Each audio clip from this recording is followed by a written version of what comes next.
With both hands brutally severed, the soul of a fallen kingdom who witnessed his homeland's destruction has now opened his eyes 10 years in the past, in the enemy king's palace, as the enemy's third prince, in a daze. The shadow of Kairos' Balkan magic legion still ravages before my eyes. I watched helplessly, as my comrade in arms, my dear friend Reaver, lunged forward to shield me from a fatal arrow. Blood sprayed from his chest as he coughed up mouthfuls of crimson. His body went limp and collapsed, dying right before my eyes. A surge of rage instantly consumed me. I picked up a sword from the ground. His body slid down along my blade and fell heavily onto the cold battlefield. I gazed at his lifeless corpse. A cry of anguish tore from my throat. I gripped the sword tightly in my hands. After roaring to the heavens, I charged into the enemy formation like a madman. Enemy magic rained down like a storm. I plunged red-eyed into the torrent of spells, slashing wildly. One strike left, cleaving through flames. One strike right, severing lightning. Corpses littered the ground as I killed with abandon. The blue mage chanted an incantation, blue magic blasting forth. A sharp pain struck me, and I looked down abruptly. My left arm had been severed, blood gushing like a fountain. I gritted my teeth against the excruciating pain, and continued swinging my sword in a frenzied slaughter. At that moment, a blinding light exploded from the ground, an orange magic circle rising. The oppressive death aura emanating from that magic circle instantly seized my throat. I knew I was powerless to resist alone, but I still gripped my broken sword tight, determined to fight to the death. The next second, devastating magic crashed down like a tsunami. My right arm was severed in response. I collapsed completely to my knees. I looked into the distance at the instigator of this catastrophe. It was Kairos' Mad King, he who ground my beloved homeland into a living hell, and the blue mage in his magic robes proudly declared himself the commander of the magic legion. He walked slowly to my broken body and coldly demanded to know who I was. I used my last breath to roar in response. I am a loyal blade to the king. Before I could finish, his magic pierced through my chest. In my final moments, I witnessed my beloved, my cherished homeland crumbling into ruin. The moment I saw all light completely extinguished, when I opened my eyes again, everything was completely unfamiliar. The little elephant attendant gently urged me to get up, reminding me time was running short. I should head to the dining hall for breakfast. I sat up abruptly, my heart pounding wildly. I instinctively looked at my hands, unable to help but speak. These hands were clearly severed. The servants around me whispered among themselves at these words, and the little elephant attendant's next words struck me like lightning. Prince Franz will arrive at the dining hall soon. The second prince of Kairos, the instigator who destroyed my homeland? My shocked exclamation startled the little elephant attendant. He worriedly asked if I'd had a nightmare, his repeated questions full of anxiety. The name I hated to the core, the arms I'd lost and regained, these palace scenes I'd never seen before, plus the memories belonging to the third prince in my mind, and my own memories of war and destruction, made me unable to help but ask the little elephant attendant, who am I? The little elephant attendant looked puzzled, yet clearly answered, you are the third prince of Kairos. I urgently asked what year and day it was now. When I heard the answer 522, I was completely stunned. This was 10 years before the last war. As my thoughts churned, I remembered the war's beginning, that mysterious treasure called the Axis of Time, which possessed the power to turn back time once. One day it suddenly appeared in Saklidia's palace. When news spread, the continental hegemon Kairos immediately grew greedy, arrogantly demanding we hand over the Axis of Time. Even though Kairos was a powerful force, we could never give such a dangerous thing to an enemy nation. So we firmly refused their demand, and Kairos launched a war against us without hesitation. In my memory, Brother Chase anxiously tried to stop me from going to the battlefield, saying all who went to battle died, and in the end, he witnessed my death with his own eyes. Wait, could it be? A thought struck me. Did Chase use the Axis of Time to reverse time? If this truly was Chase's only chance for me to save our homeland, I absolutely couldn't waste it. As my emotions surged, the little elephant attendant carefully reminded me that while I might not enjoy breakfast gatherings, we really couldn't delay any longer. I rose and walked to the window, pushing it open. The view outside was elegant and peaceful, serene in every way. I took a deep breath of the fresh morning air, my mind settling slightly. To seize this hard-won opportunity, I must live well as Kairos' third prince. I gripped the window frame tightly with both hands, slowly turned around, a cold smile spreading across my face. I ordered the little elephant attendant to prepare everything immediately and follow me. Soon we arrived at the breakfast venue. The first prince had clearly already arrived. I quickly walked to the dining table with the little elephant attendant.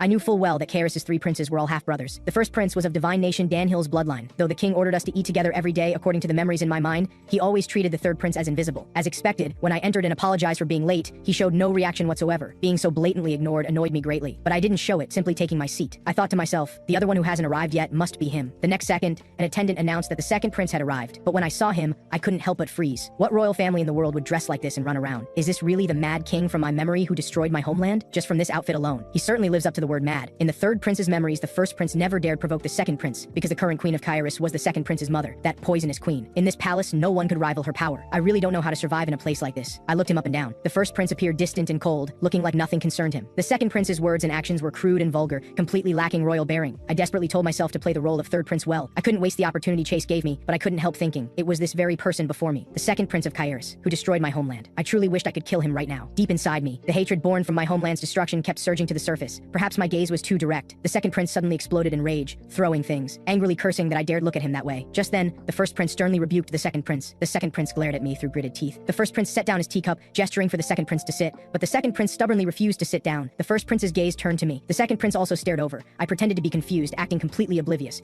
The second prince irritably grabbed at his hair, complaining that those cursed blood eyes ruined his appetite, and turned to leave without looking back. Then the first prince also stood up, coldly warning me to watch my behavior, saying the king's birthday was approaching, now wasn't the time to stir up trouble. I was stunned. Huh? Was this disturbance somehow my fault? That guy clearly started it first. After the second prince left, the little elephant attendant immediately came forward to ask with concern if I was all right. He knelt on one knee, carefully wiping the stain that had splattered on my shoes. Even though he watched the third prince being ignored every day, day, he still took care like this, as if caring for his own body. Having someone like this by my side was truly fortunate, despite the misfortune. I reached out and patted the little elephant attendant's shoulder, thanking him. I could feel his surprise. After all, normally the third prince would only shed silent tears, yet now I was actually smiling. A memory about the third prince's mother suddenly surfaced in my mind, Kyrus's first queen. She had jet black hair, red eyes that seemed to contain sacred fire, and the third prince was the only one who inherited her appearance. Unfortunately, the power he possessed was extremely weak. Even more pitifully, the third prince always tried to hide his red eyes, simply because the second prince didn't like them, always using the insulting term cursed blood eyes to address him. Thinking of these memories that didn't belong to me, like peeking into someone else's life, I couldn't help but complain. The third prince actually hid his eyes because he feared the second prince, living like a complete fool. Seeing my strange expression, the little elephant attendant softly asked if I had any orders. I shook my head, saying let's go back. The little elephant attendant followed behind me, muttering that I was acting strange today, asking if I'd read night novels last night. He had no idea that the current me was no longer that timid, weak third prince. Walking along, I suddenly stopped. I asked the little elephant attendant how old I was now, because I clearly remembered the third prince would die on the eve of his coming-of-age ceremony. Some said he attempted to poison the queen consort but failed, then hanged himself out of fear of punishment, but no one believed it was true, and the current third prince was about to come of age, meaning only 1 or 2 months remained until death. I quickened my pace forward, the little elephant attendant behind me urgently calling for me to slow down. I didn't look back, only one thought remaining: I must survive and find a way to rewrite the war. I ordered the little elephant attendant to fetch scissors, firmly stating I wanted to make some changes. Though his face showed confusion, he still respectfully handed me the scissors. Realizing what I intended to do, the little elephant attendant frantically tried to stop me, saying the second prince would never tolerate such a change. I reassured the worried little elephant attendant, telling him not to worry. Then I picked up the scissors and cut away the long hair, hiding my red eyes without hesitation.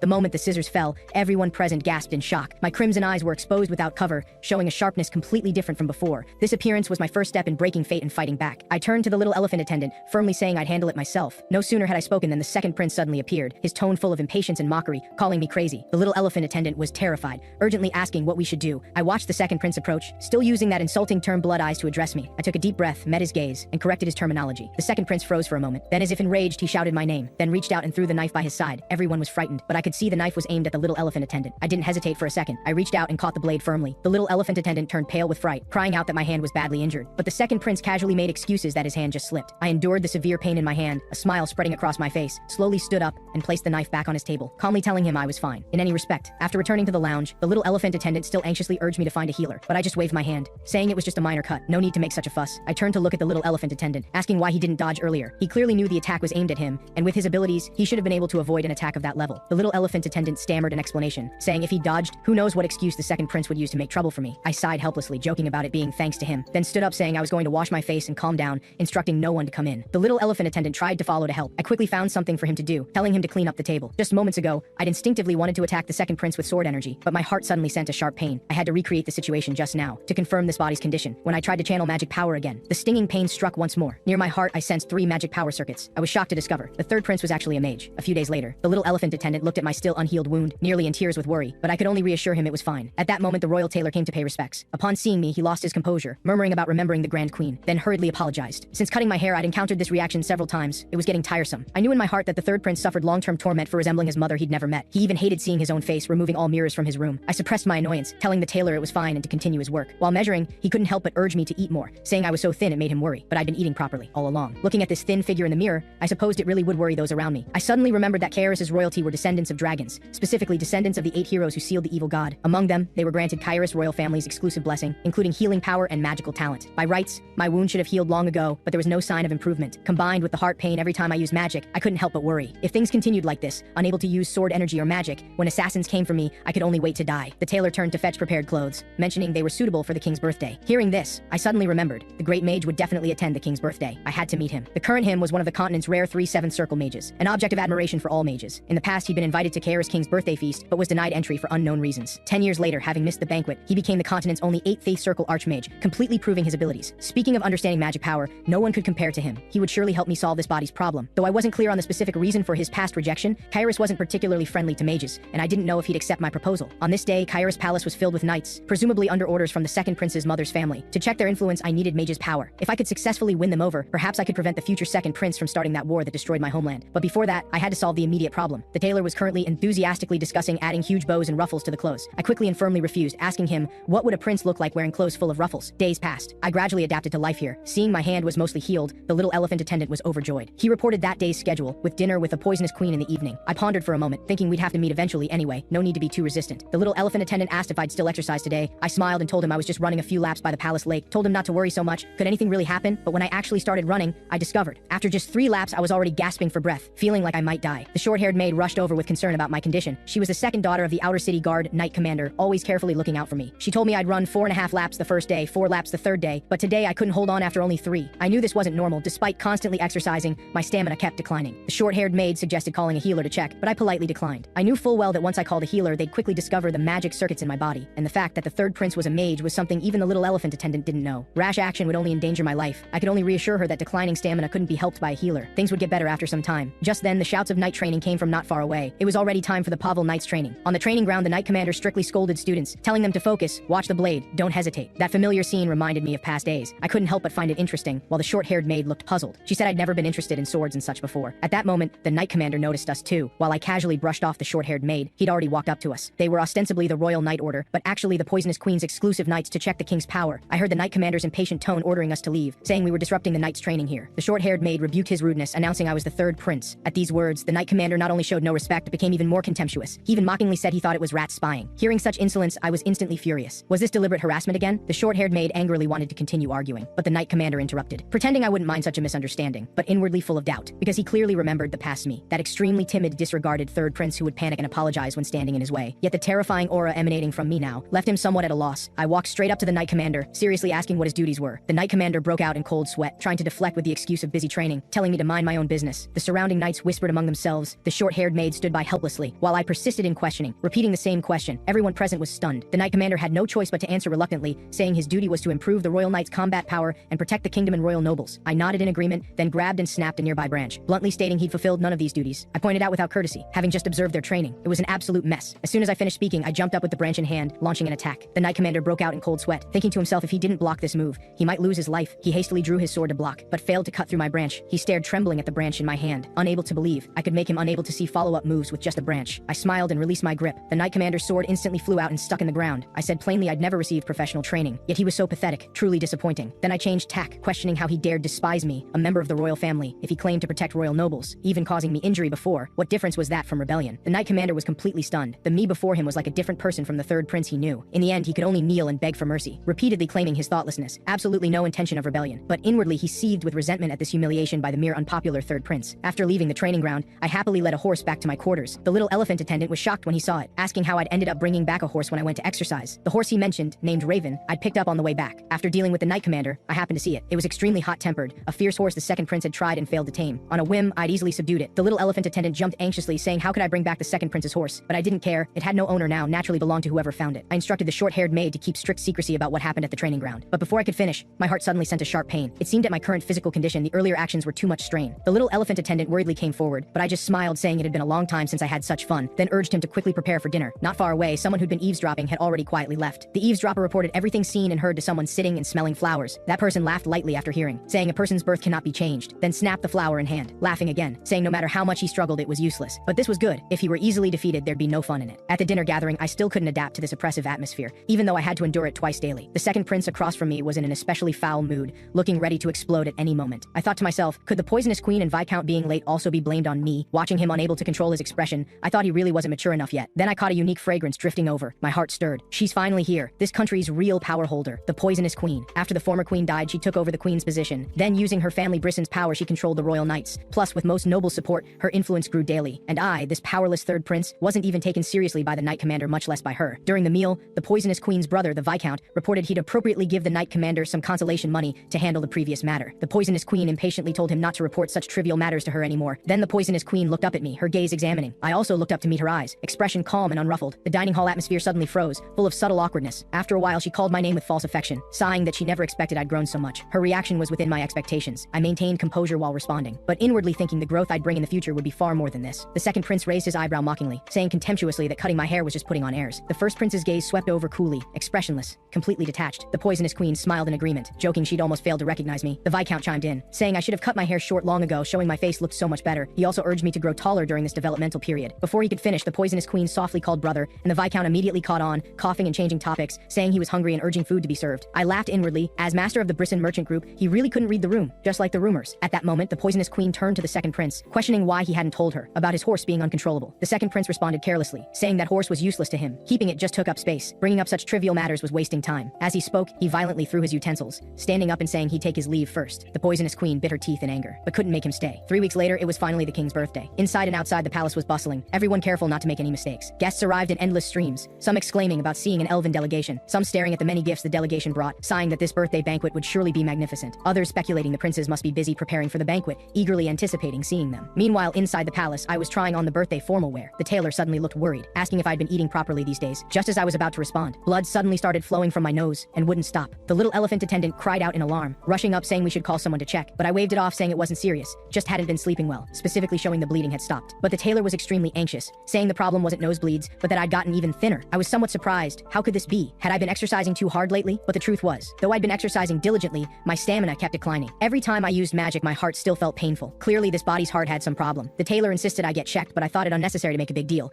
If I found a healer, my identity as a mage would be exposed. The little elephant attendant suddenly spoke up, saying he saw me picking my nose yesterday, hinting my nosebleed was from this private habit. People around immediately whispered, discussing that I actually had such a habit. I was both angry and helpless. To help me cover up, he'd ruined my image. But thinking again, thanks to him, I could get away with it temporarily. After all, I'd told him myself about the body's problem, hoping he'd cleverly help cover it up going forward. The tailor, seeing this, stopped insisting I get checked, saying he'd modify the outfit according to instructions, though time was tight. The little elephant attendant quickly explained I had other arrangements before the event, still time to modify. Only then did the tailor relax, immediately taking the outfit to rush through it. After the tailor and others left, the little elephant attendant softly asked if today was the day to meet the great mage. I nodded silently. At this rate, news of my weakening body would eventually spread throughout the palace. So no matter what, tonight I had to meet the great mage and solve this body's problem. As we talked, the king's attendant came to notify that the king had urgent matters and canceled the usual prince's breakfast, changing to meeting us individually. I muttered inwardly, clearly busy, yet insisting on separate meetings. Wouldn't meeting everyone at once be more efficient? And I'd never imagined having a chance to meet his majesty alone. I'd be lying if I said I wasn't nervous. I followed the guide attendant straight to the king's study. Upon reaching the study, the attendant stepped aside, saying his majesty has been waiting. Please enter. I gently pushed open the door and walked in. The moment I entered the king's study, the king of Kairos was looking down at documents. I bowed in greeting, but he acted as if he hadn't heard, still immersed in his own affairs, not looking up at me at all. Even though I knew nothing of Kairos etiquette, I knew how rude such behavior was. After quite a while, he finally looked up. Gesturing for me to come sit, I took the opportunity to congratulate him on his 38th birthday. He casually asked if I was doing well, saying I seemed to be doing fine. I touched my noticeably gaunt face, understanding. Currently, I was so obviously thin even palace servants could see it, yet the king noticed nothing. Only then did I understand. The real reason the king, despite being busy, insisted on meeting us separately. Meeting 3 sons at once required concentrating to talk with each one by one. Better to meet one at a time, saving considerable trouble. He couldn't bear to spend time on his own sons. The more I thought about it, this family was completely fractured. Father only cared about government affairs, completely ignoring his sons. The first prince was indifferent to everything. The second prince was like a hooligan. I could still smell alcohol on him when I came in. And the second queen, as one of this country's actual power holders, even possessed power to ignore the king. In such a fragmented royal family, I knew clearly someone among them wanted to kill me. I clenched my fists thinking, come on, who will it be? The king's birthday celebration began. Surrounding guests whispered that I was completely different from before. Some glanced at the drunk second prince, couldn't help sighing he was drunk again. Everyone seemed to have the same feeling. Something was quietly changing, completely different from before. When the attendant loudly announced my entrance, I could feel all eyes in the hall focused on me. Those gazes held surprise, curiosity, and scrutiny. As the only prince who inherited the former queen's appearance, I'd cut away the bangs that always covered my eyes, exposing my red eyes, and deliberately wore a red brooch. I knew that in their eyes. This was perhaps my declaration of war, refusing to live submissively anymore. The little elephant attendant muttered beside me, not understanding why everyone was staring at me, naively thinking it was because the outfit looked too good, saying the tailor would be so happy to know. I looked at him helplessly, explaining everyone kept staring at me, because as third prince I was wearing too many gems. While chatting, I suddenly remembered the little elephant attendant mentioned before his family was also in Kairos' capital. The little elephant attendant was somewhat surprised, saying I still remembered this. He explained his sister and father stayed in their homeland, other family lived in the capital. If they received invitations, they might come to the palace for the birthday celebration. I guessed he probably had things he didn't want others to know, so I didn't ask more. Instead, changing the topic, saying at this banquet, I had someone I wanted to meet. The little elephant attendant looked eager for gossip, thinking it was some beautiful lady. I asked if he knew why the dance hall was called Siegfried Hall. The little elephant attendant immediately nodded, explaining the hall's name came from Duke Siegfried family's first patriarch. He was one of the 8 heroes in the Two Gods War, and Siegfried was Kairos' only duke family. Though they possessed powerful strength, they held to a creed of protection, loyal to royalty for 500 years. I remembered the emotion I felt as Baron in my past life hearing this story, couldn't help but emphasize, telling the little elephant attendant. One person I wanted to meet was the Grand Elephant Duke. As soon as I spoke, hearty laughter came from not far away. It was Grand Elephant Duke himself. I schemed inwardly. Grand Elephant Duke, who'd held to his beliefs for years, was exactly the talent I needed. Why not test how sharp he was? I quietly released a bit of sword energy. Sure enough, he immediately sensed it. Grand Elephant Duke suddenly turned around, his gaze precisely locking onto me at the high place. I condensed my fingertips, silently retracting the leaked sword energy. The little elephant attendant whispered that Grand Elephant Duke seemed to have noticed me. I wasn't surprised inwardly. He was one of the continent's 5 sword masters. How could he not notice this subtle sword energy fluctuation? Though I was grateful for his sharpness, now wasn't the time to acknowledge each other. I could only pretend nothing happened and silently leave. The king's speech soon ended. He thanked everyone who gave blessings and invited everyone to enjoy the evening. Taking advantage of the lively scene, I led the little elephant attendant, quietly climbing rope from the window to leave the banquet hall. Raven was indeed a smart and gentle horse, already waiting at the agreed place. The little elephant attendant complained that when I wasn't around, Raven was quite violent, but I smiled and shook my head, saying Raven actually knew how to read situations. Truly very smart. We chatted and laughed, heading toward the main gate. Just approaching the gate, I heard guards arguing with someone. That person said he'd come from far away for the banquet, but the guard insisted without an invitation he couldn't enter. My heart stirred, eyes lighting up. Finally, the great mage has arrived. The guard insisted that, even if he was a great mage, without an invitation he couldn't enter. The great mage's tone carried a hint of sarcasm, lamenting that Kairos would judge guests who came from afar by their appearance. My heart tightened as I carefully observed his expression. The soldier judging by clothing alone was indeed improper, but the great mage's attitude rather seemed like deliberately seeking a reason not to enter the banquet. Seeing him turn to leave, I panicked. If I let him leave like this, I'd completely lose my chance to solve my physical problems. But His Majesty had already ordered that no one could leave during the banquet. In desperation, I instructed the little elephant attendant to stop the soldiers no matter what, then mounted my horse. With a low shout to Raven, I charged out. Behind me, guards shouted to stop, loudly ordering me to halt, and quickly arranged for horses, vowing to chase me down. I'd already galloped away, leaving the guards' shouts behind, while the little elephant attendant spun around anxiously on the spot, yet still remembered my instructions, trying to find ways to stop the soldiers. Just in this chaos, a steady voice suddenly rang out, telling the guards to stop, claiming Grand Elephant Duke would take responsibility for the third prince's outing. The guards looked confused, questioning who this person was to dare address the Duke by name. At that moment, the little elephant attendant revealed his true identity. He was actually Grand Elephant Duke's eldest son. Grand Elephant Duke appeared with a smile, joking he never expected his son to do such a thing, and brought up how the little elephant attendant had left home just to stay by the third prince's side. The little elephant attendant, both embarrassed and anxious, quickly interrupted his father, worried the king would investigate the relationship between the third prince and the Duke's family. But Grand Elephant Duke was quite confident, saying the king wouldn't inquire into this matter. He explained that the king was someone who thought far ahead. If the third prince merely happened to accept help from the Siegfried family, the king would be wary of this goodwill. But if we helped each other out of personal friendship, and the king didn't punish us, it would acknowledge the friendly relationship between the third prince and the Duke's family, and the Brisson family behind the poisonous queen would certainly make a big fuss about it. So no matter what the reason for the third prince leaving, the king would act as if nothing happened. After explaining, Grand Elephant Duke patted the little elephant attendant's shoulder, telling him to relax. On the other side, I rode Raven and caught up with the great mage. Seeing me chase after him, his face was full of surprise, asking why Kairos' third prince would follow an old man like him. I dismounted and said directly that I'd heard 7th Circle archmages experience reverse aging, so I hadn't found the wrong person.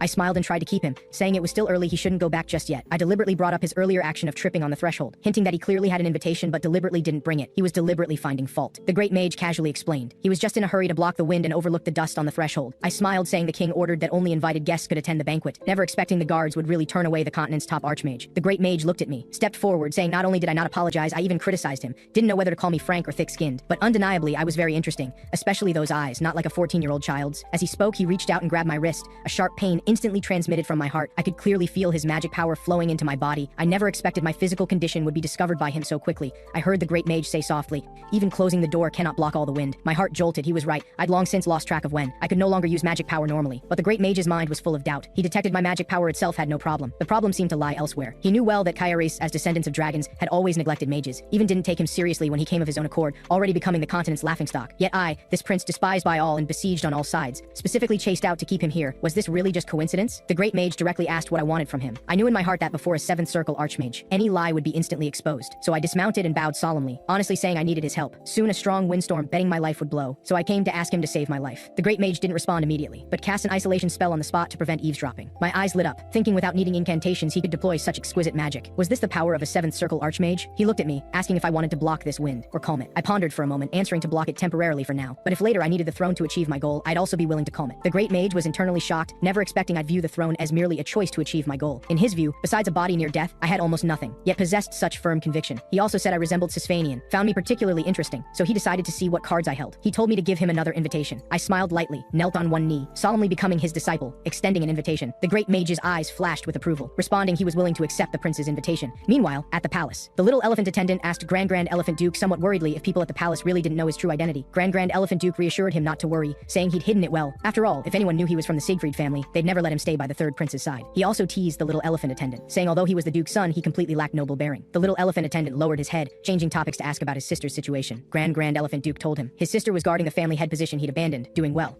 He also said if the little elephant attendant felt staying by the third prince's side wasn't as good as returning home as a young master, he could come back anytime. The little elephant attendant thought for a while, saying perhaps they'd meet in 3 months. Grand Elephant Duke suddenly dropped his joking expression, asking if he truly wanted to give up his family identity and stay by the third prince's side permanently. The little elephant attendant didn't answer directly, only repeating the prince would soon be 15. Grand Elephant Duke looked at him, slowly saying, the Siegfried family's nickname was Kairos' Grand Elephant. Elephants never covet positions that don't belong to them, but their strength is powerful. They're the king of beasts that even fierce animals dare not provoke. He said this only to let the little elephant attendant know how powerful the family behind him was, encouraging him to do whatever he wanted. No need to think so much. After speaking, Grand Elephant Duke suddenly hugged the little elephant attendant, so tightly it made him cry out in pain, repeatedly begging for mercy. After a long time, Grand Elephant Duke finally released his grip. The little elephant attendant, both angry and anxious, told Grand Elephant Duke to hurry up and go home. Grand Elephant Duke laughed heartily, agreeing to meet again later, saying he was a stubborn brat truly worthy of being a member of the Grand Elephant family. Watching the little elephant attendant's retreating figure, Grand Elephant Duke's thoughts drifted far. That little brat, when had he grown so much? Then he sighed, truly time spares no one. The next morning, the great mage's carriage had just arrived at the palace when the surrounding nobles exploded. Some stared intently at the carriage emblem, repeatedly confirming whether those were the 7 red flowers and silver staff representing the Great Mage. Some looked puzzled, secretly speculating why the Great Mage would suddenly visit when his contract with Kairos had ended. Others whispered that this was the Great Mage's natural choice, since he still had some friendship with the king. Still others mentioned that widely circulated rumor, curious whether what happened to the Great Mage's son was true. The Great Mage calmly descended from the carriage amidst the discussion, a slight smile on his lips, thinking his new disciple had done something quite adorable. Just last night, I'd instructed him to arrive at the palace punctually during morning meeting time, and must enter through the main gate. The Great Mage knew in his heart I probably wanted to use his power to check the queen consort's family influence. Deliberately bringing him before the nobles was nothing more than taking the opportunity to shake up the current situation. An attendant respectfully came forward to greet him, saying the king had been waiting. In the reception hall, the king looked at the Great Mage, inquiring about the purpose of his visit. The Great Mage candidly said he needed to find lodging in the palace. The king's heart stirred with waves, to check the poisonous queen. He'd always desired to win over influential figures like the Great Mage, never expecting the other party would take initiative. Really couldn't figure out his thoughts. The Great Mage smiled and explained. Speaking of last night encountering a red-eyed black cat in the square, that cat was very clever. He liked it, so took it as a disciple, wanting to teach the disciple but lacking a place to stay. The king immediately understood the Great Mage's meaning, opening his mouth to ask what the Great Mage wanted to teach the black cat. The Great Mage said directly it was magic. He also added he didn't just want to teach magic, he wanted to create a suitable environment for the cat, the implication being he wanted to help the cat tidy up this home. The king hesitated, asking if he had the ability to bear the consequences. The Great Mage said since he'd taken a disciple, others couldn't do anything about it. Even if this restless master helped his majesty share his worries, they couldn't find fault. The king clenched his fists and stood up, agreeing to help the Great Mage arrange accommodations. The Great Mage thanked him, then complained that this home couldn't possibly get any worse anyway. The king changed tack, curious about his reason for helping. After all, in his view, the third prince had nothing special about him. The Great Mage raised an eyebrow at these words. Just based on the third prince's unusual physical condition, nothing about him was ordinary at all. The king continued, saying he'd only heard the third prince was timid and cowardly, never thinking he'd disregard rules to seek out the Great Mage on horseback. The Great Mage grew increasingly confused in his heart why the king only mentioned hearsay from start to finish. The king kept defending, saying if the third prince truly had something exceptional, he couldn't possibly have heard nothing. The Great Mage suddenly stood up, asking the king if he knew the prince's heights. The king indeed knew nothing, embarrassed for a long time, unable to say a word. The Great Mage continued, saying excessive concern sometimes becomes poison. Letting children be might help growth. But the king was just using busyness as an excuse. The king's expression darkened slightly, saying he'd understand the Great Mage's direct attitude out of concern as the third prince's master, but he still insisted he already loved the princes enough, especially the third prince, who was the apple of his eye. The Great Mage snapped his fingers, ending the conversation, telling the king to stop believing rumors, to carefully look at the truth before his eyes. The king was both shocked and angry, rebuking him for daring to cast magic freely in the palace. But the next second, the scene the Great Mage recreated left him frozen in place.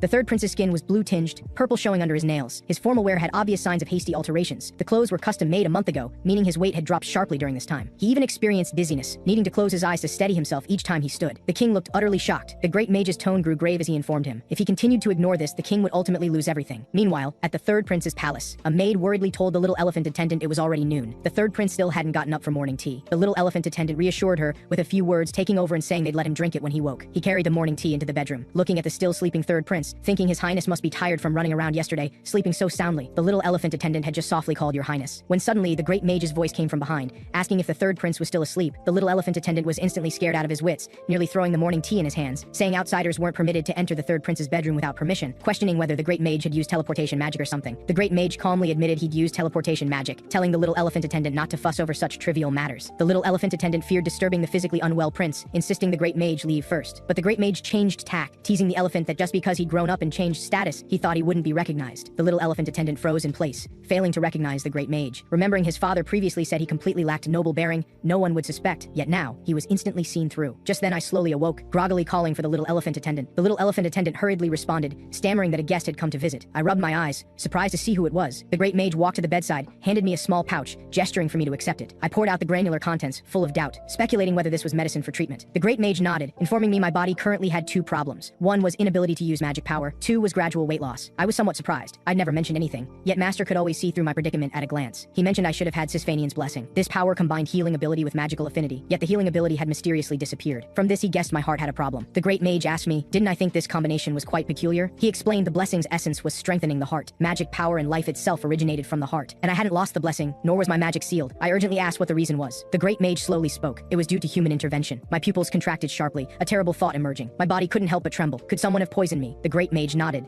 then said if not for the blessing sustaining me, I'd already be dead. The poison stressed my heart, healing ability reached its limit, plus my attempts to use magic triggered strong heart rejection. If I didn't take the antidote soon, certain death awaited. Looking at the pouch of antidote on the table, I thought darkly the original third prince was murdered. Before my rebirth he'd been poisoned for a long time. This was clearly a premeditated conspiracy. But there was one thing I found puzzling. If they poisoned him to death, why were they now rushing to eliminate this dying person? A murderous intent surged from my heart. The Great Mage sensed the abnormality, secretly shocked. This was definitely not killing intent a 14-year-old should possess. He was probably wondering who I really was, but now wasn't the best time to explain. I suppressed my anger, took out a pill. The Great Mage nodded, telling me to hurry and take it. I had a sudden thought, asking what would happen if I took poison and antidote simultaneously. The The great mage looked puzzled, saying even with the antidote, continuing to ingest poison could at most provide 10 days of relief. I said that was enough. The great mage grew more confused, asking if I knew something. I determined the poison source was the daily morning tea, choosing to make me drink it in front of everyone. Both ensured I'd definitely ingest it and minimize the risk of the poisoning being discovered, since no one else drank it. Inwardly, I also speculated the original third prince might have noticed something wrong and perhaps refused the poison tea, which was why they couldn't wait to send assassins to kill him. The great mage agreed with my analysis but didn't understand why I wanted to keep it secret. After my rebirth, everything had changed. I couldn't guess what killing moves they'd use next, so before finding a complete solution, these matters must remain strictly confidential. I didn't say it aloud, but knew clearly in my heart that once news spread, the little elephant attendant and others would definitely be dragged into trouble. I couldn't let them fall into danger because of me. Moreover, the villains dared to keep openly poisoning me like this, meaning they had absolute confidence they wouldn't be caught. The great mage seemed to read my thoughts, suddenly mentioning the little elephant attendant shouldn't have problems. Though I had doubts hearing this, I didn't ask further. The atmosphere eased slightly. The great mage turned to ask what I planned to do now. A memory of my father from my past life involuntarily surfaced in my mind. He once said, "To know the opponent's cards, you must first bet what you have." Never expected at a time like this I'd recall his words. I steadied myself, making a request to Master, hoping tomorrow evening he could take me out of the palace. Soon it was the next day. Chaotic sounds came from the second prince's bedroom. Attendants anxiously urged the second prince to get up. The poisonous queen pulled back the bed curtains,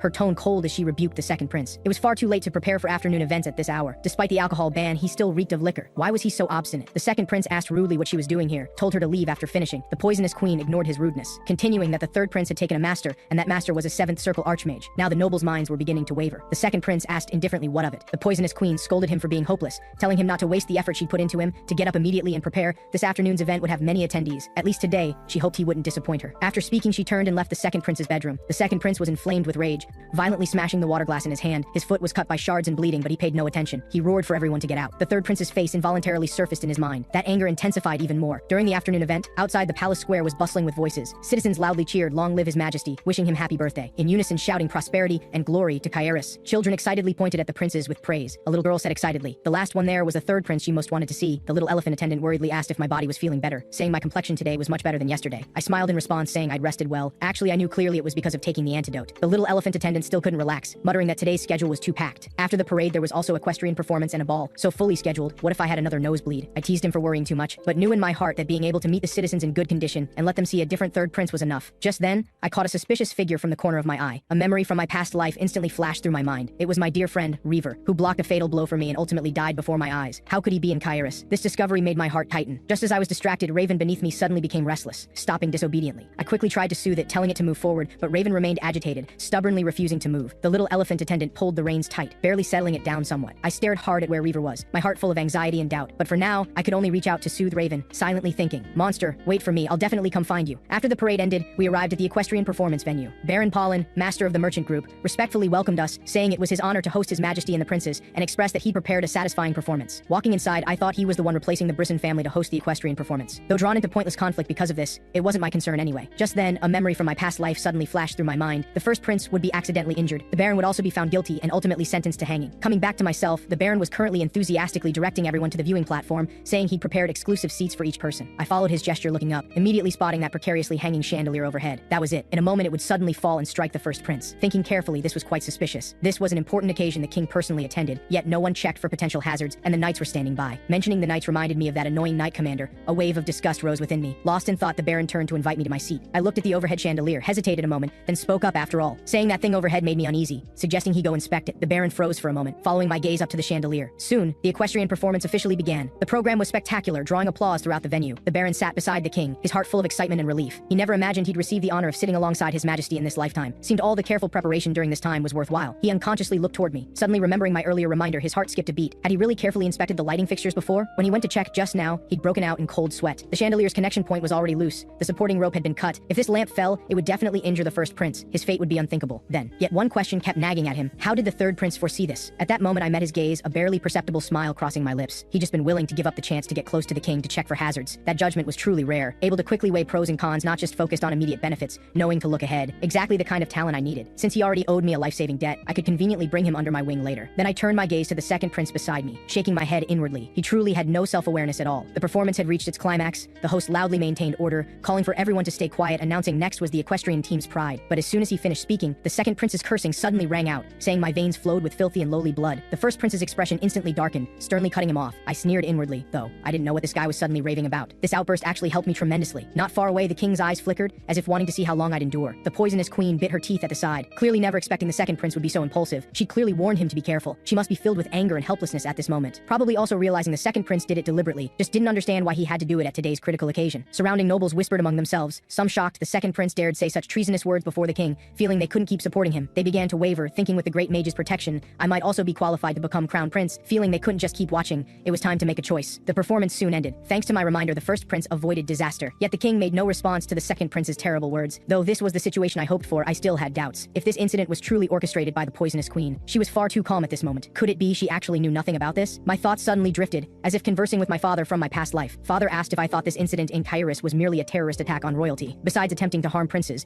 were there other deeper reasons? My brother's voice also surfaced, asking if I knew how much money could be obtained, laughing that he hadn't forgotten those accounts I'd recorded. I suddenly understood. If they eliminated the master of Kairos' second largest merchant group, who would gain the most benefit was undoubtedly the viscount who owned the largest group, the poisonous queen's brother. Snapping back to reality, I immediately asked the little elephant attendant what important industries Baron Pollen had. The little elephant attendant thought for a moment, answering the Baron was most famous for diamond mines. I was certain in my heart, that's right, as long as the Baron disappeared, control of diamonds would be completely seized by the Brisson merchant group. That viscount fellow really knew how to play tricks. I immediately spoke, telling the little elephant attendant to help me cancel all remaining events. The little elephant attendant was shocked, hastily trying to dissuade me, saying the upcoming ball would be attended by most nobles. Canceling really wasn't appropriate. I deliberately acted disappointed, explaining it might be because of the earlier insults that deeply affected me. I probably couldn't attend the ball. At the palace, the king sat alone in contemplation, wondering what had happened during this time. The great mage's earlier warning, the poisonous queen's actions, the second prince's insults, and his beloved grand queen's deathbed entreaty, urging him to take good care of their son. Just then, a servant hurriedly reported, saying the queen consort had arrived. As soon as the words fell, the poisonous queen walked into the hall. A maid nearby saw this, quickly stood up saying she'd prepare fresh tea. The poisonous queen's gaze swept around, puzzled, asking why she hadn't heard of any guests. The king responded coolly, saying no need to prepare, the guest would leave soon, then directly asked what she wanted. Looking at the king's demeanor, the poisonous queen restrained some of her edge, suggesting they let the Brisson family apologize on behalf of what happened today. The king thought inwardly, never expecting the second prince's outburst would dampen the poisonous queen's arrogance. Seemed at this stage, stabilizing the second prince's position was most important to her. The poisonous queen continued, saying today's performance left a deep impression, suggesting they give the baron who hosted it some reward. The king's eyes moved slightly, asking back if she had her own ideas about this suggestion. The poisonous queen immediately responded, suggesting they grant the baron the royal horse and equipment supply rights held by Brisson. The king was greatly shocked inside, never expecting she'd be willing to give up such an easy moneymaker. This reminded him of the great mage's earlier advice. The great mage had said this incident wouldn't make the poisonous queen give up the royal knights, because things hadn't reached the point where she needed to let go. If only to make up for the second prince's outburst, this sacrifice was too great for her, but she'd still pay an appropriate price. So the king should pretend not to know this time and watch how things develop. After pondering, the king decided, have the second prince enter the ball with him tonight. The poisonous queen immediately smiled, responding that the second prince would be very happy. On the evening of the ball, the king and second prince entered the banquet hall together, and the baron was granted the royal horse and equipment supply rights. Everyone understood this was a deal between the king and poisonous queen to smooth over the second prince's outburst scandal. The Brisson family's willingness to bear this loss was enough to prove the second prince's words weren't just an outburst, meaning I'd been elevated to someone the poisonous queen needed to guard against seriously. Back at my palace, looking at the room full of gifts, the little elephant attendant asked how I planned to handle them. I responded coolly that while striking down the second prince and poisonous queen was good,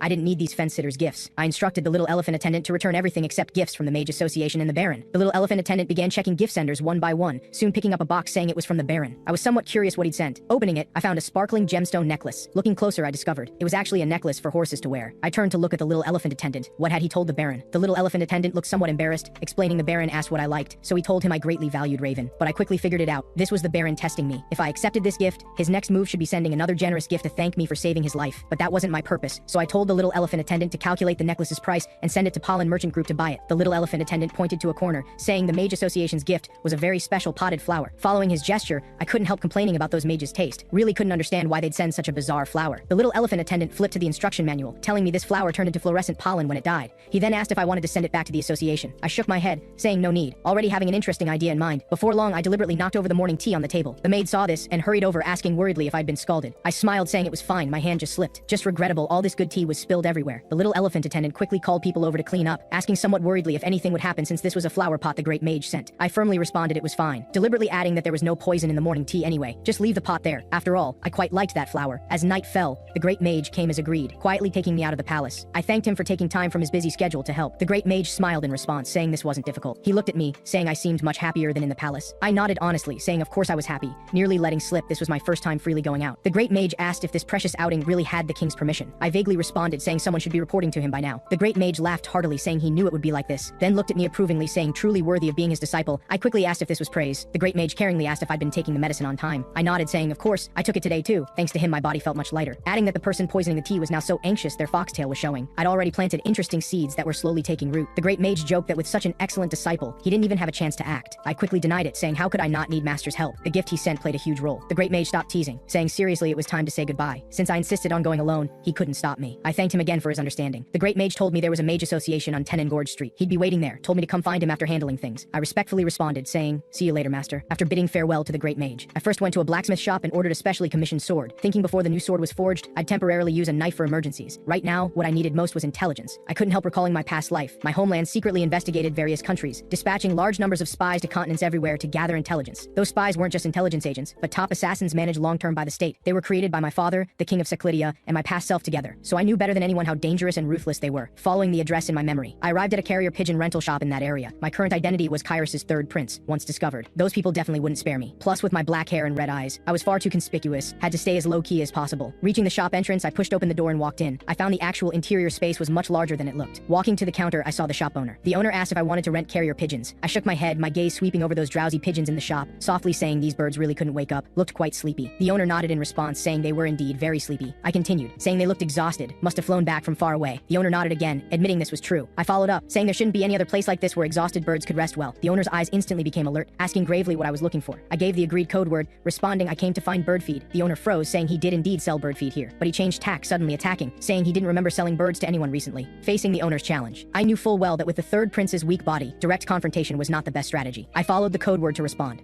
clarifying the bird had just left the nest to find food, naturally wasn't sold from here. In the spy code system I'd established, bird meant spy, feed meant intelligence. Even among compatriots, identities had to be completely secret. This was an iron rule to prevent one person's capture from implicating everyone. The owner asked whose bird I was. I didn't directly report my father's name, though even if I did, no one would see through it, but I chose the agreed code name, responding I was Neverod's bird. Hearing this, the owner stopped testing and gestured for me to follow him. I knew he'd lowered his guard. I was about to become the first prince in Kyrus to use Seclia spies to obtain local intelligence. I made my request hoping to feed the bird that had just left the nest, meaning obtain the needed intelligence and items. The owner nodded, leading me into the space hidden behind the shop, introducing himself with the codename White Eagle, then asking how to address me. I gave the codename I'd already thought of, Red Swan. After entering the innermost study, White Eagle directly quoted a deposit of 8 florins. I couldn't help being wary. Shouldn't he first see what I wanted specifically, then quote a price? But he explained this was the rule for custom service. I took out the appropriate deposit and gave it to him. He then produced the items and intelligence I'd requested. I accepted the items, examined them to confirm, then thanked him and stood to leave. Reaching the door, White Eagle suddenly called out to stop me. He smiled, saying, this trip carried considerable risk and reminded me to be careful. I appeared to accept his words, but inwardly sneered. No matter how dangerous, it wouldn't be more dangerous than this veteran spy. Leaving the carrier pigeon shop, night had fallen. I tried to keep a low profile heading to the Mage Association. According to the map, I had to cross a bridge, but as I approached the bridge, I was stopped. Nearly thought I'd been exposed, but the person explained the deceased was about to embark on the final journey. If it wasn't urgent, hoped I could wait a moment. I suddenly understood. This was Kyrus's farewell ceremony, so I nodded, saying I was willing to wait. I watched the red flower petals floating on the river surface, recalling Kyrus's custom. Legend had it that if a living person crossed the bridge at this time, the deceased would become lost. This reminded me of my homeland Seclidia ceremony. We'd place Sinasta flowers on graves, white flowers withering by day, blue second blooms opening at night, symbolizing the farewell where the living and dead could never meet again. A hint of melancholy rose in my heart. After my death in the past life, was a Sinasta flower also placed on my grave? Or before that, had the axis of time already turned? Perhaps, like those lost deceased, I was trapped in a time that didn't belong to me. After waiting a moment, the person thanked me, indicating I could continue my journey. I turned back to Raven's side, mounted the horse, softly saying the deceased would depart peacefully. I too would pray for the departed, then galloped away. But that person's face, which had remained concealed, made a memory of the blue mage suddenly surface in my mind. Back then, the blue mage wore an evil smile, launching magical attacks at me, completely defeating me, completely different from this gentle demeanor. Perhaps in this life, the fate between us could also change. Arriving near the destination, I looked at the signs along the way, couldn't help clicking my tongue. This was too exaggerated, just like the rumors I'd heard from spies as Baron. Kyrus's capital was essentially a gathering place for Sisphanian followers, with related markings visible everywhere. Walking into the target building, a clerk enthusiastically came forward wanting to lead me to a seat. I told him I wasn't here to drink or eat, directly stating I wanted to go to the 4th floor. The clerk's face flashed with surprise, then respectfully acknowledged, saying he'd guide me right away, wishing me a pleasant time. I glanced at him, understanding inwardly. This building clearly only had 2 floors, yet the code specified the 4th floor. Obviously the 4th floor wasn't upstairs but underground, hiding another secret space. What I sought wasn't the 3rd floor's small stakes poker gambling halls, but the illegal fighting arena hidden beneath, deeper down. This was the core intelligence I'd requested from White Eagle. After entering the room, I turned the secret switch on the wall. The hidden door behind the bookshelf opened in response. A passage leading underground slowly appeared. I descended the stairs. Piercing roars and thick scent of blood assailed me, truly nauseating. Brutal fighting was taking place in the arena. The audience roared madly, urging fighters to deliver killing blows. The referee announced the victor, called the Blood Fist fighter. Those who won their bets rushed excitedly to collect their winnings. Those who lost their bets were furious, rushing forward wanting to kill the fighter. The entire scene was filled with humanity-destroying madness. As I observed, someone came forward demanding an entrance fee. To obtain the intelligence I needed, I had to first follow this place's rules. I immediately paid the entrance fee. Someone gestured for me to follow a girl. She was a sweet-looking white-haired girl, but throughout she only communicated with me through body language. I looked at her puzzled, observing carefully, horrified to discover one of her ears had been cut off. The reveal revealing clothes she wore were definitely not voluntary. Even more alarming, every girl wore an escape prevention tracking device around her neck, sending a chill through my heart. The white-haired girl poked me, then pointed to the betting table. I immediately understood she was indicating I should place bets. I pulled out 2 gold coins from my chest, placed them directly on the tray in her hand. The rules here were simple and brutal. Just bet money and watch fights. Win bets and you double your money if you kept betting. Consecutive wins could accumulate high profits. Eventually my table was piled with countless gold coins, but my purpose for this trip was definitely not to make money, rather to find someone. Match after match concluded. Finally, someone announced the last special match was beginning. The referee loudly called out one fighter was Bloodhammer, the other was Reaver, who'd never won but didn't know how to give up. I suddenly stood up, my gaze locked dead on the arena entrance, thinking, he's here. My thoughts were instantly pulled back to my past life. Memories of Reaver flooded my mind. I remembered Reaver once said he was captured and taken to a fight gambling arena. To save his sister, he was forced to grit his teeth and persevere, but in the end his sister died. I rescued him from that desperate situation, so he was willing to be the sword in my hand, protecting me for life. I didn't hesitate for a second, placing all my previously won chips on Reaver. The white-haired girl beside me was instantly stunned, clearly never expecting I'd make such a decision. Discussions rose and fell around me, all saying this little brat definitely didn't know how to play. It was pure luck that won the money. Others cursed me as a lunatic. I knew full well, Reaver's current win rate was 0. No one believed he could gain revenge in today's revenge match. A kind person couldn't stand it. Came over to advise me not to waste such a large sum, suggesting I bet on someone else. I ignored his advice, turning to ask the girl if she'd confirmed the chips. Emphasizing again all my chips were on Reaver, told her to check carefully. That person kept muttering, saying he was thinking of me out of kindness. If I didn't listen, I'd definitely lose everything. He had no idea how terrifying Reaver was, much less where my confidence in him came from. The arena side audience grew increasingly frenzied. The referee announced again the prize money for this match had multiplied tenfold. Someone loudly shouted for Bloodhammer to kill Reaver today. Teach this arrogant little brat a lesson. In their eyes, I was a new gambler whose head was turned by money. Bloodhammer was a ruthless character who'd fought across underground arenas. His iron fists left no survivors. That Reaver was purely a punching bag, saying I'd bet on him guaranteed losing everything in one match. As the referee's whistle sounded, announcing today's main event officially began. Bloodhammer launched a fierce attack first. Reaver hastily raised his arms to block. Bloodhammer smoothly dropped his shoulder and swung his fist, landing squarely on Reaver's right shoulder. Reaver staggered from the force, completely unable to defend. Bloodhammer borrowed momentum to spin and sweep his leg. One heavy kick brutally struck his side,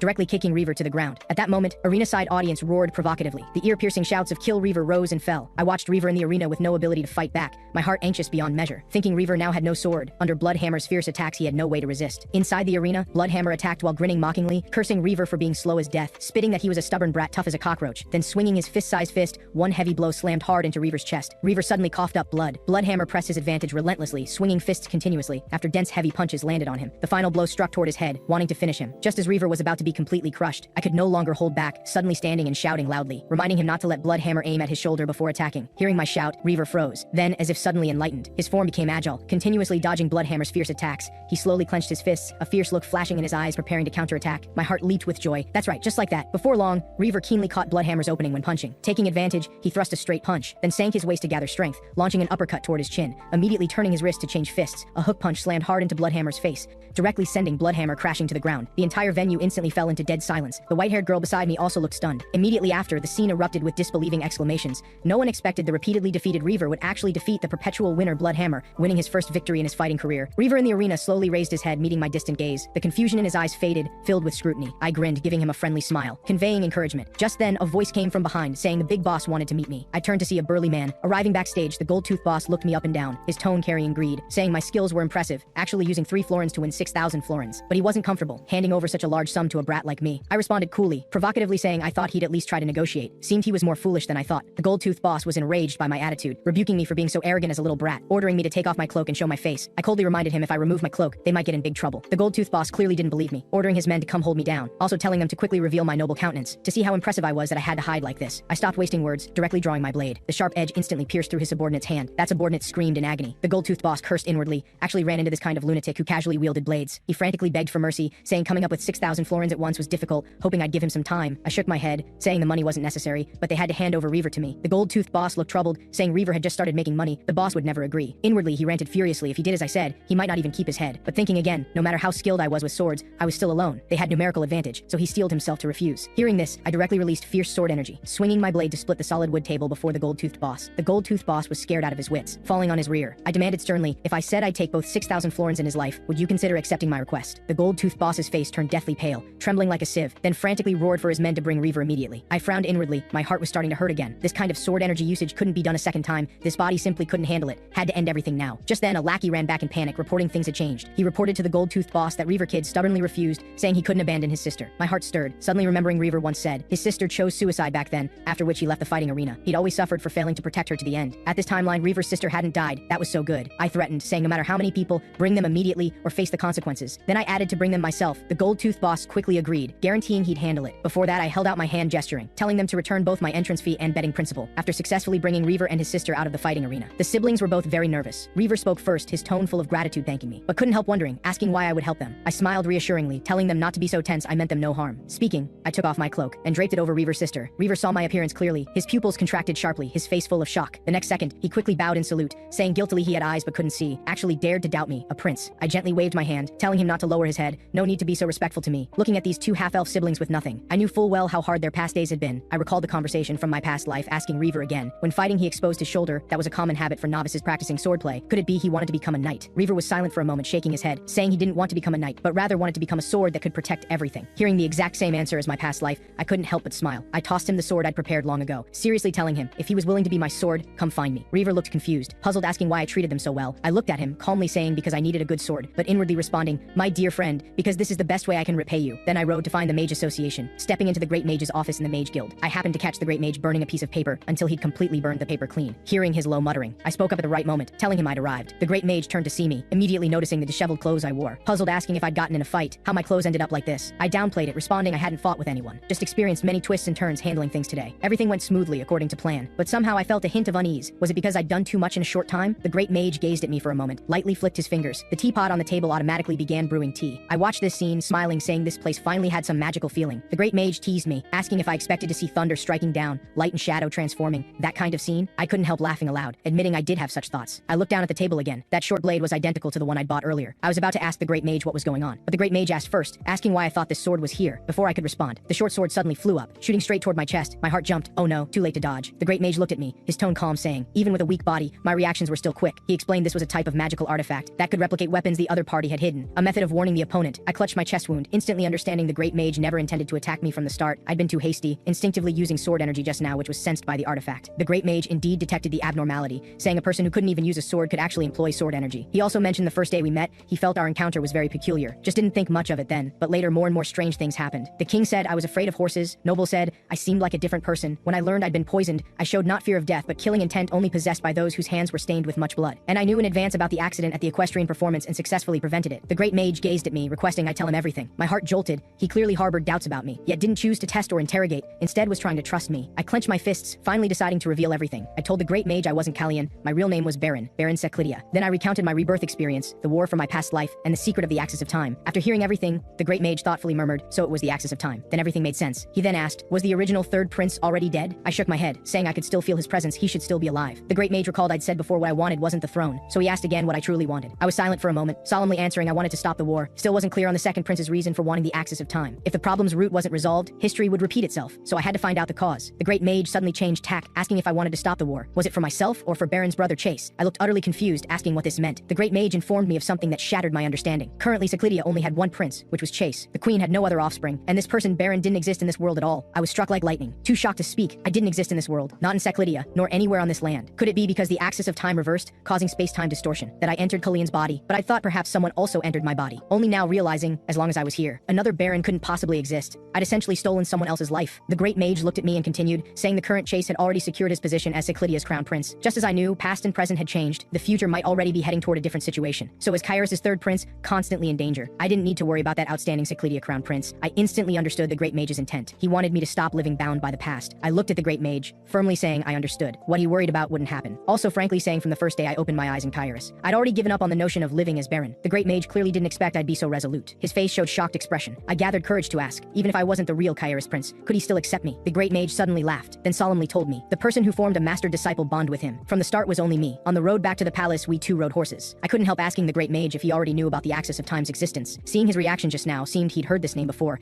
didn't know what else he knew. The Great Mage pondered, saying about this time last year, Chase had asked him about the axis of time. He secretly went to Seclidia once, but only found out the axis of time wasn't made by humans, learned nothing else. A month ago, he received news the axis of time had disappeared from Seclidia, and I happened to return to 10 years ago a month ago, my mind filled with doubts. As I returned to the past, the axis of time also disappeared. Was this coincidence or inevitability? Why was I reborn? Where did the axis of time go? The Great Mage interrupted my thoughts, saying even thinking about these now wouldn't find answers. But we could ask a certain learned person, and I'd meet her soon. That person was Sisfanian. I suddenly remembered my coming-of-age ceremony was about to arrive. Kairos princess's coming-of-age ceremony was called Rosalita, going to Sisfanian's cave to perform the ritual announcing becoming true royalty. There, one could see Sisfanian's oracle. The Great Mage instructed me that to smoothly hold the coming-of-age ceremony, I had to first find a way to survive, so I must quickly resolve the poisoned morning tea matter. I confidently responded, the seeds I'd planted should have sprouted. Back at the palace, the little elephant attendant was already anxiously waiting at the door. Seeing me, he he immediately came forward, complaining I returned too late, made him worry terribly. I ignored his complaints, going straight to the window to check that special potted flower. As expected, the traces on the leaves confirmed my speculation. The little elephant attendant still muttered beside me, saying if I wanted to sleep, I should wash up first. I interrupted him, smiling, saying I'd show him something cool. The little elephant attendant looked puzzled, following me to the balcony, couldn't help complaining the weather at night was cold, didn't understand why I suddenly wanted to come here, because the potted flower received from the Great Mages Guild had extremely special properties.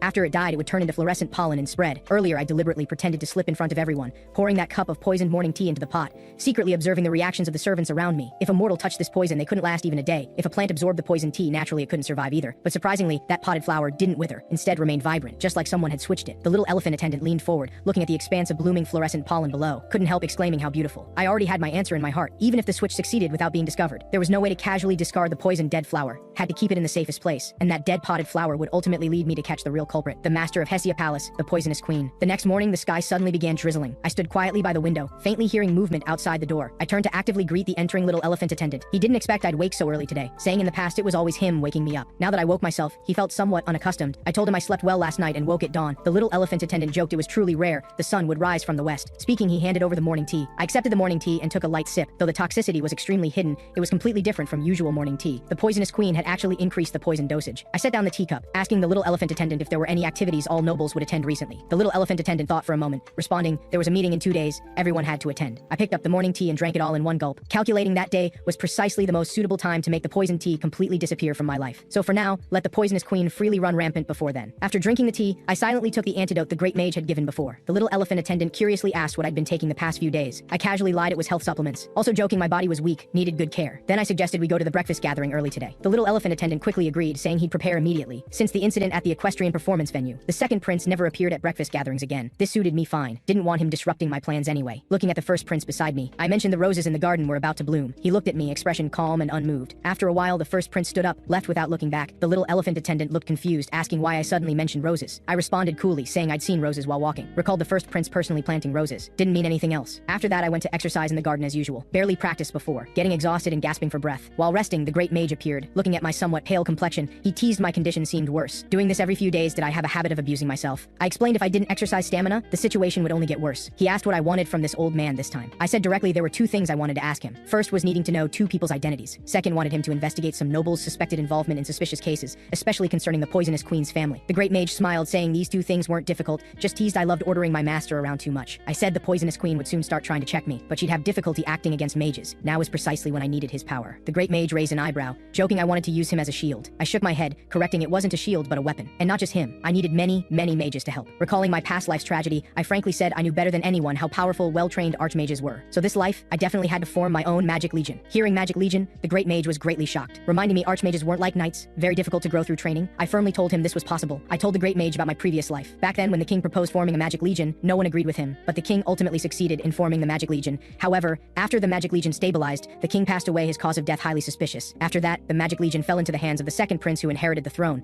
Then the second prince used the magic legion to wage war on my homeland. My gaze firm, I said I couldn't let the magic legion fall into the second prince's hands again, and I'd be the one to initiate its formation. So I planned to use the poisonous queen poisoning me to negotiate with her. The great mage, puzzled, asked what I'd negotiate with the poison tea, also wanted to know what specific method I'd use. I smiled, saying it was a secret, but he'd know soon enough. The great mage helplessly said that was truly a reassuring answer. I suggested he go chat with the king. Surely the king had many ideas. Meanwhile, at Hessia Palace, a maid reported to the poisonous queen that they'd increased the poison dosage as she ordered. The poisonous queen instructed her to handle this matter well. Recently, all she'd heard was bad news. Shouldn't let her hear any more annoying things. The maid quickly agreed she understood. Just then, the second prince suddenly appeared, his tone impatient, saying the poisonous queen was doing useless things again. The poisonous queen retorted, saying because the person who should be doing things did nothing, she had to work so hard. The second prince said he came to tell her not to waste such effort. But the poisonous queen said this wasn't something a powerless person like him should say, lamenting her bitter fate. The second prince clenched his fists, turned and left angrily. The poisonous queen smiled evilly, cursing him as weak, also saying she'd eliminate all obstacles for the second prince. On the day of entering the palace, Reaver watched his sister, who kept humming songs, asked if she was very happy. Was she that excited about entering the palace? His sister nodded with a smile, saying because entering the palace meant seeing the prince, also saying she liked the prince, really hoped evening would come quickly. While I was changing formal wear inside the palace, I called over the little elephant attendant, saying I needed him to do something, then pulled out 2 letters from my chest and gave them to him. The little elephant attendant worried it would be dangerous for me to face the poisonous queen alone. I smiled, telling him to hurry deliver the letters. As long as the letters were delivered, I'd be safe. I headed straight toward where the poisonous queen was. This would be the turning point of everything. The little elephant attendant followed my instructions, riding out of the palace to deliver letters. 1 letter to the Mage Association, another to my master. The little elephant attendant felt vaguely uneasy, remembering similar situations had happened before, but thinking again felt he was probably overthinking. The prince would definitely be fine. Meanwhile, Inside the Mage Guild, the guildmaster looked at materials in hand, couldn't help sighing.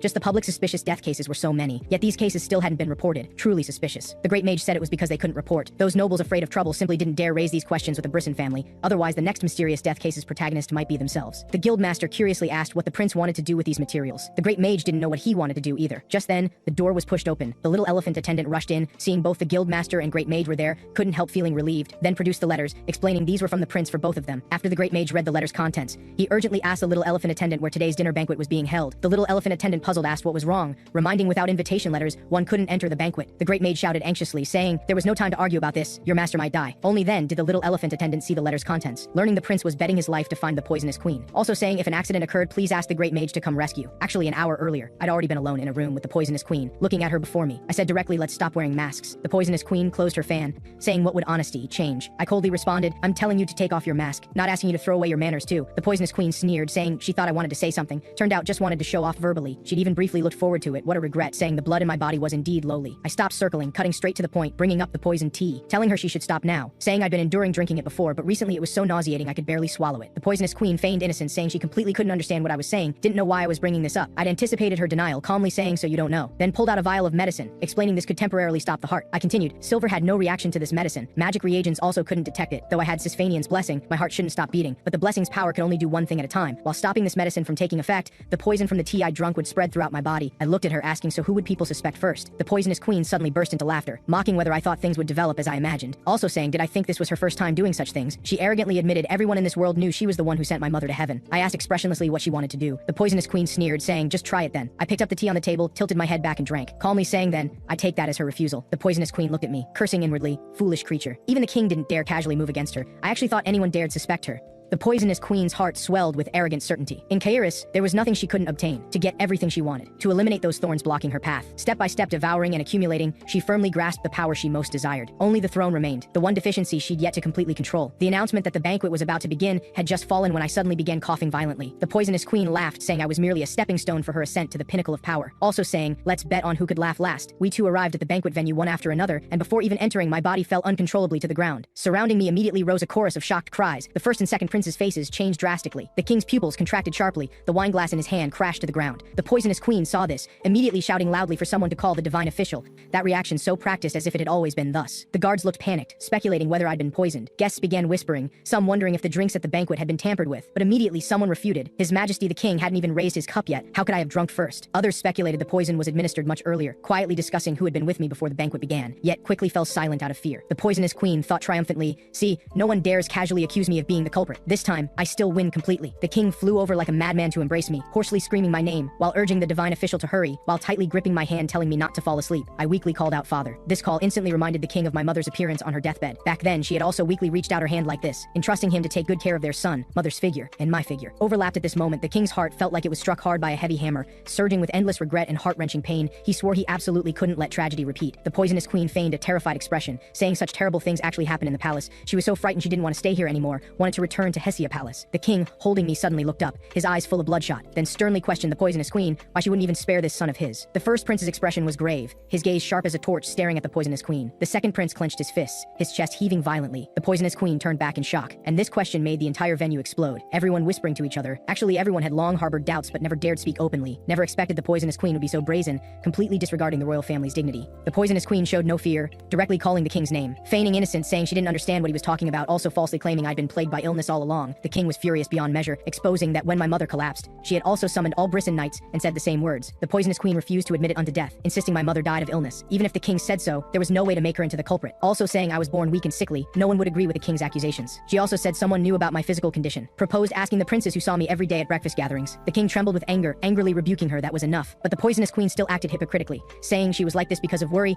If they continued arguing, she feared our child's situation would become worse. Hearing the words, our child, the king completely exploded, furiously rebuking her for daring to call the third prince our child. Just then, the second prince who'd been silent suddenly turned around, coldly saying the poisonous queen was the least qualified person to say such things, also directly saying the third prince's body had no problems, he'd never felt I was in poor health. The poisonous queen was so angry at the second prince's betrayal she gnashed her teeth. Amidst the chaos, someone loudly announced the divine official had arrived. The poisonous queen took the opportunity to turn and leave. The king couldn't be bothered with the poisonous queen, only urging the divine official to quickly use divine power for healing. But that divine power had just touched my skin, when it was violently repelled by an invisible force. Just in this chaos, the great mage arrived in time. He shouted loudly to stop everyone's rash actions, saying doing this was equivalent to killing killing me. The king was both shocked and angry, his arms holding me trembling slightly, questioning why the great mage was blocking them. He roared, saying the third prince couldn't hold on anymore, must be treated immediately. The great mage explained, there was a magic ring on my heart. If the magic ring and divine power collided, even with good luck I'd end up with an exploded heart and dead. The king anxiously asked what to do. If divine power couldn't be used, would magic work? The great mage shook his head, saying only a healer possessing natural power had a thread of hope for me. Using magic was impossible. The king collapsed roaring, telling the great mage to quickly think of other solutions. Couldn't he see I was in pain? The great mage looked at my suffering appearance, his vision gradually blurring. A memory sealed for many years surged to mind. Back then his son had also coughed blood like this,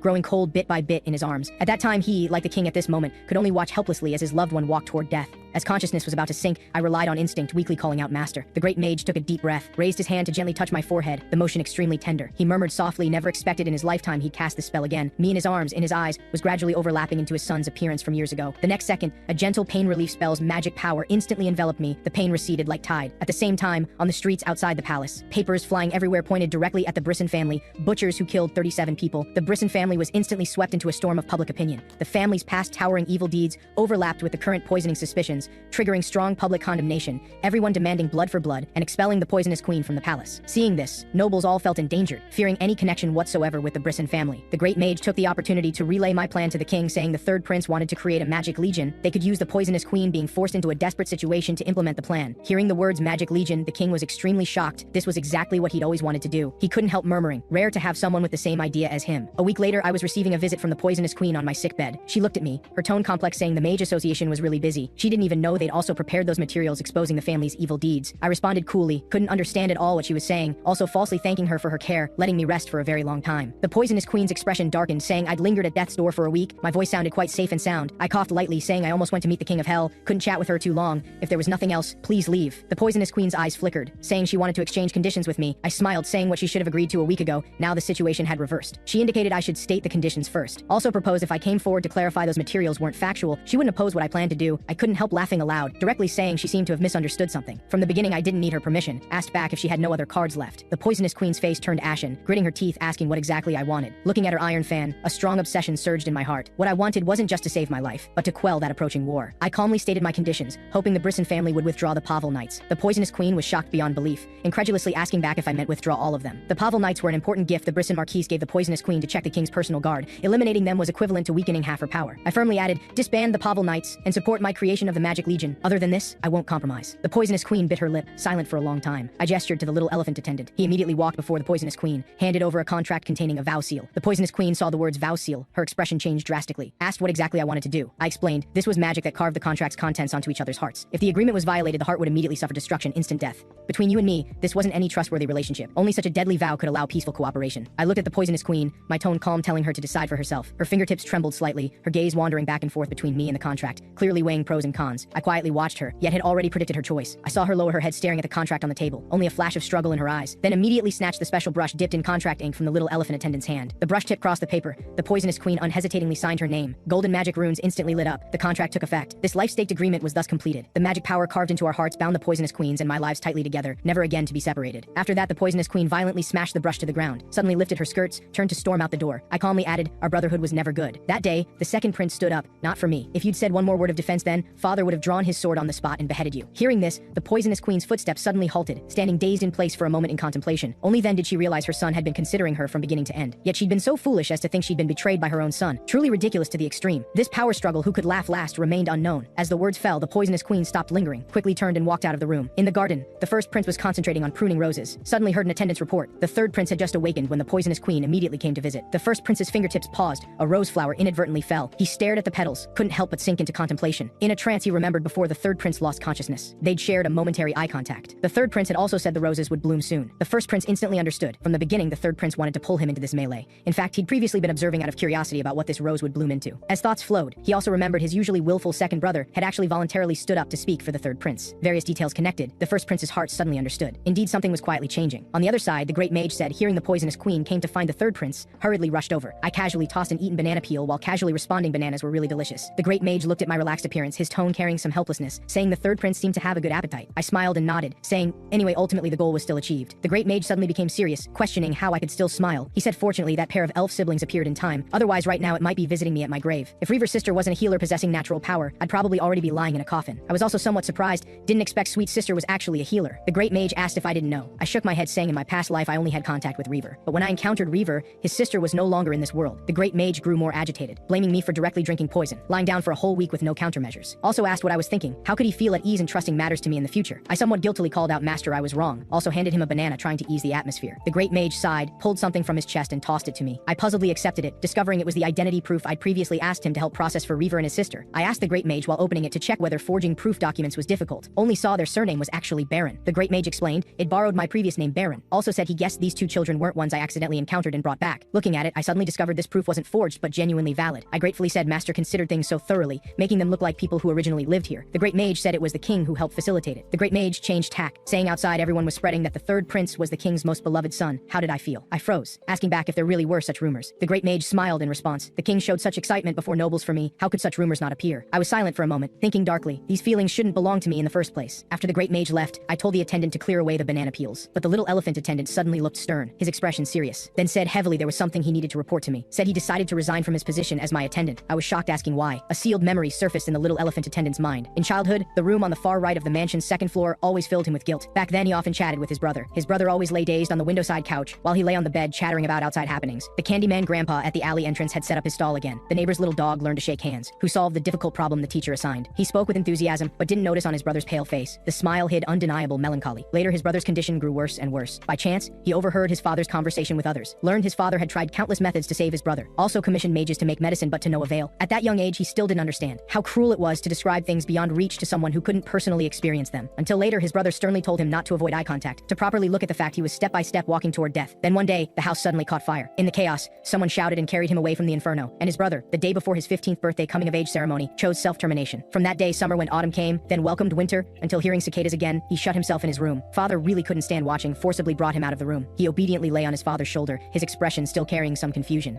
His gaze inadvertently swept the courtyard, suddenly discovering a child curled up in a corner of the steps. He puzzledly asked his father who that child was. Grand Elephant Duke told him that was this country's third prince. Quietly watching the third prince's lonely lost appearance, a strong feeling of mutual suffering rose in his heart. The memory ended. The little elephant attendant again firmly said he decided to resign from his attendant position. I was both shocked and anxious, saying this was too absurd. The little elephant attendant looked full of guilt, saying although he always stayed close by my side, he knew nothing about me, even personally offered up the poisoned tea that made me collapse. He blamed himself for ignoring those places he clearly noticed were wrong. When I encountered danger, he also wasn't able to guard by my side. I nearly died, yet he still couldn't understand the situation. This time again, it was his neglect that caused great error. His brother's face surfaced again in his mind, the guilt in his heart even greater. I suddenly grabbed both his shoulders, making him look at me, sternly asked who the person standing before him now was. The little elephant attendant looked at me, chokingly answered it was Prince Kalian. I nodded vigorously, saying this way do you understand I'm still alive. From the first time I opened my eyes here, you've been by my side the whole time. That I could persist until now was all thanks to you. Because you didn't ignore me, that's why I survived. Although up to now, I also don't seem to know that much about your affairs. But one thing I'm certain of, you'll continue protecting me in the future, right? The little elephant attendant could no longer hold back. His legs went soft as he knelt and cried. I was instantly somewhat at a loss, hurriedly told him not to cry. Quickly get up. The little elephant attendant thought silently. Father, I seem unable to go back. I have someone I want to protect with my whole life. After crying, the little elephant attendant spoke, saying he'd eliminate everyone who made me like this. I looked at his agitated appearance, smiling, asking why he suddenly said this. Was he going to help me take revenge? The little elephant attendant suddenly jumped up, shouting he could do anything for me, also heartbrokenly muttering I was so seriously injured before. I quickly interrupted him, saying enough, don't say more. Elephants should behave themselves, otherwise it'll cause war. The little elephant attendant anxiously stammered, saying forget war. Even if he cast aside his Siegfried family member identity now, it wouldn't matter. He suddenly reacted, surprised, asking how I knew the elephant designation, then asking when I discovered it. I smiled, saying it was discovered accidentally. The little elephant attendant collapsed, shouting, how could it be discovered accidentally?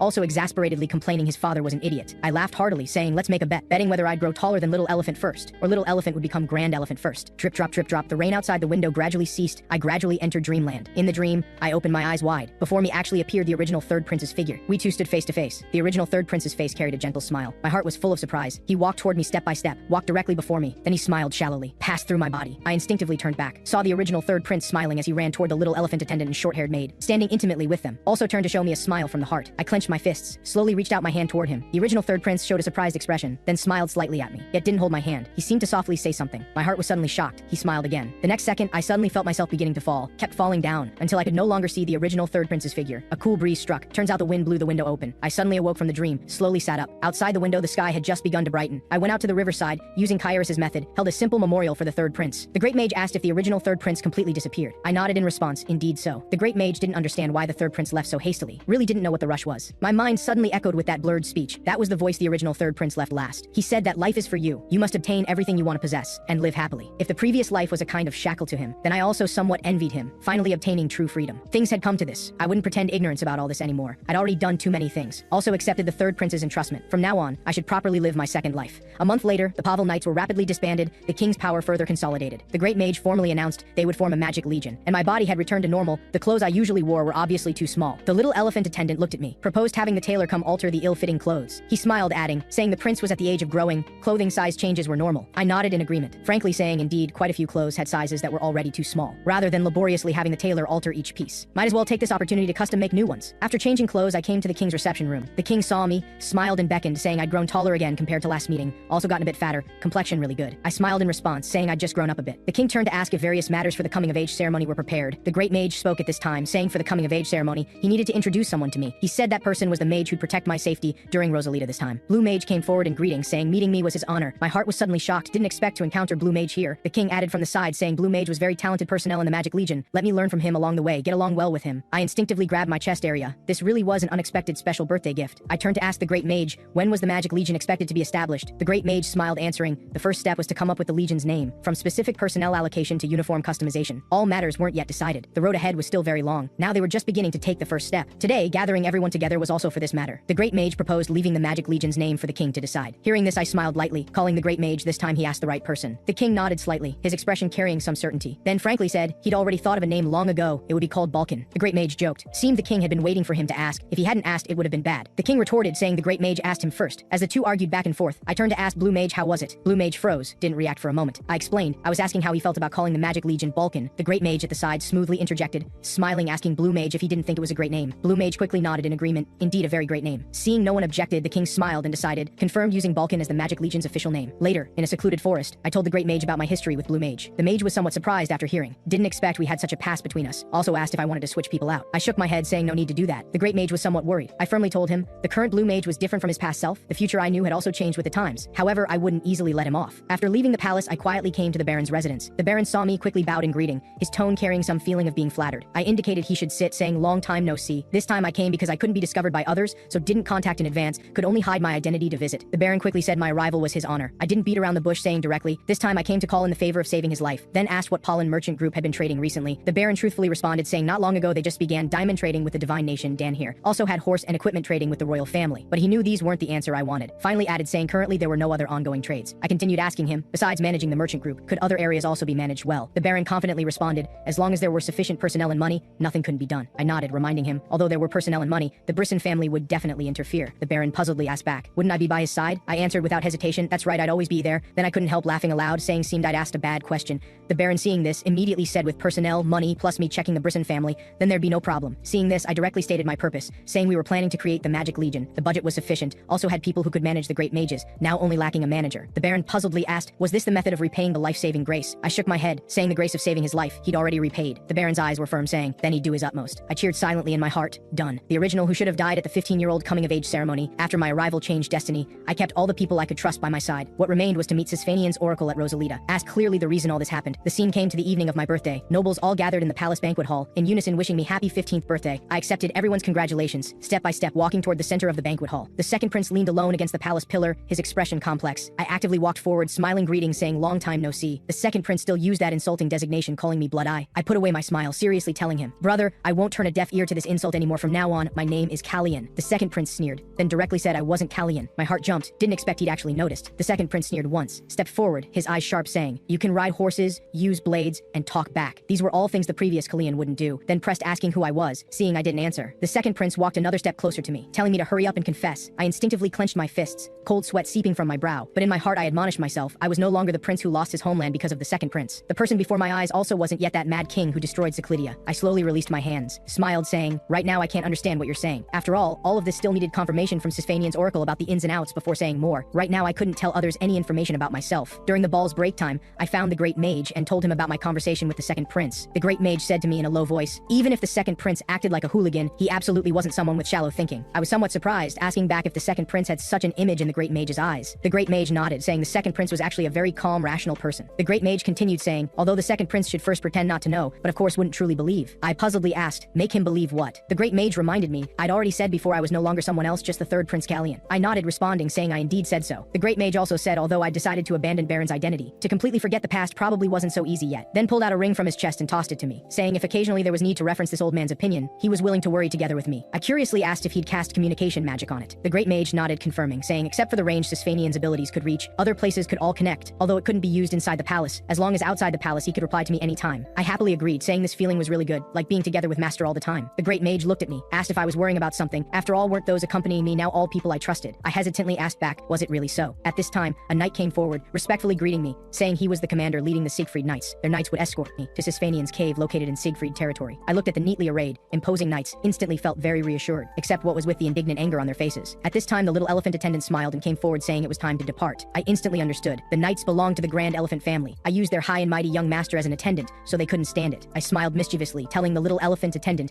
to get me something to drink. The little elephant attendant immediately understood, telling me to wait a moment. Sure enough, the knight's anger burned even more vigorously. The great mage at the side helplessly said, really couldn't stand me. Why go looking for trouble creating enemies? I didn't care, felt it was fun. With a call to depart, everyone performed their duties, embarking on the journey to Rosalita. Watching crowds stop to wave and cheer, knights in silver armor arrayed in formation marching forward. Blue mage followed calmly in the formation. Reaver's siblings walked side by side. I'd already made full preparations in my heart. Before leaving, I deeply bowed to the great mage. The great mage nodded, telling me to be careful. I solemnly responded, turned to urge Raven, catching up with the advancing formation. Kairos Prince's coming-of-age ceremony officially began. The great mage returned inside the palace. The king couldn't help worrying, saying the third prince had already experienced a serious accident before, really should have let the great mage go along. The great mage advised the king to let go of such needless worry, saying compared to me outside, the king staying inside the palace was more dangerous. The king asked back if he didn't worry. The great mage joked the king had been indifferent all these years, now starting to worry was too late. On the other side, in the advancing formation, I held up the communication ring in my hand, softly muttering, was the great mage in the palace now? The little elephant attendant at the side responded, heard Dan here sent envoys into the palace. The palace should be very busy now. I sighed somewhat regretfully. The little elephant attendant quickly said he could chat with me, told me not to be gloomy. I couldn't help laughing, saying these past days always looking at the same scenery, including him. The little elephant attendant pretended to feel wronged and shouted, saying he so seriously accompanied me talking, how could I say such things? What I didn't know was, the little elephant attendant last night seriously instructed the knights, protect the prince well. He emphasized the prince was as precious and fragile as a flower, so must be extremely careful. After the knights heard, their hearts were even more indignant, thinking their young master as Siegfried's eldest son, actually for this kind of person gave up the young family head position. Feeling the waves of anger coming from behind, I could only helplessly think, just how long would they stay angry? The little elephant attendant turned, asking if I wanted to rest here briefly. I was about to respond, but suddenly stopped. The knights immediately went on full alert. Blue mage and Reaver also flashed before me. A faint presence entered perception. Immediately after hearing a call for help from not far away, a young elf ran out from behind the trees. After introducing herself, she said aggrievedly she was very hungry. The knight commander came forward asking if she came begging for food. I looked at her panicked appearance, asking what she was doing. The elf answered quietly, saying she was hiding, also apologetically saying she was sorry. I felt this conversation was strange, vaguely sensing something wrong. I asked if she'd just called for help. The elf nodded. Only then did I realize the seriousness of the problem. I quickly looked toward the direction the elf ran from. At this time, a yellow-haired man chased over. I quickly removed my cloak, draped it over the elf, then arranged for Reaver to protect her closely. The knight commander immediately blocked in front of us, providing cover. Yellow hair said he was chasing a thief, asking if we'd seen a suspicious child. The knight commander said didn't see any, told him to quickly leave. Yellow hair explained he came here not to provoke or stir up conflict, just wanted to find someone, would leave after confirming. I stepped forward asking what the person he was looking for looked like. Yellow hair responded, saying it was a young elf. I nodded, saying then he could confirm, but if not found, he'd have to take responsibility for his actions. Hearing this, the elf trembled slightly, hiding deeper into Reaver's embrace. Reaver comforted the elf, telling her to trust me. Yellow hair insisted on going forward, just as he was about to approach the elf. I suddenly spoke, telling him not to look back. I told him, those people following behind him, their killing intent was directed at him, they weren't protecting him.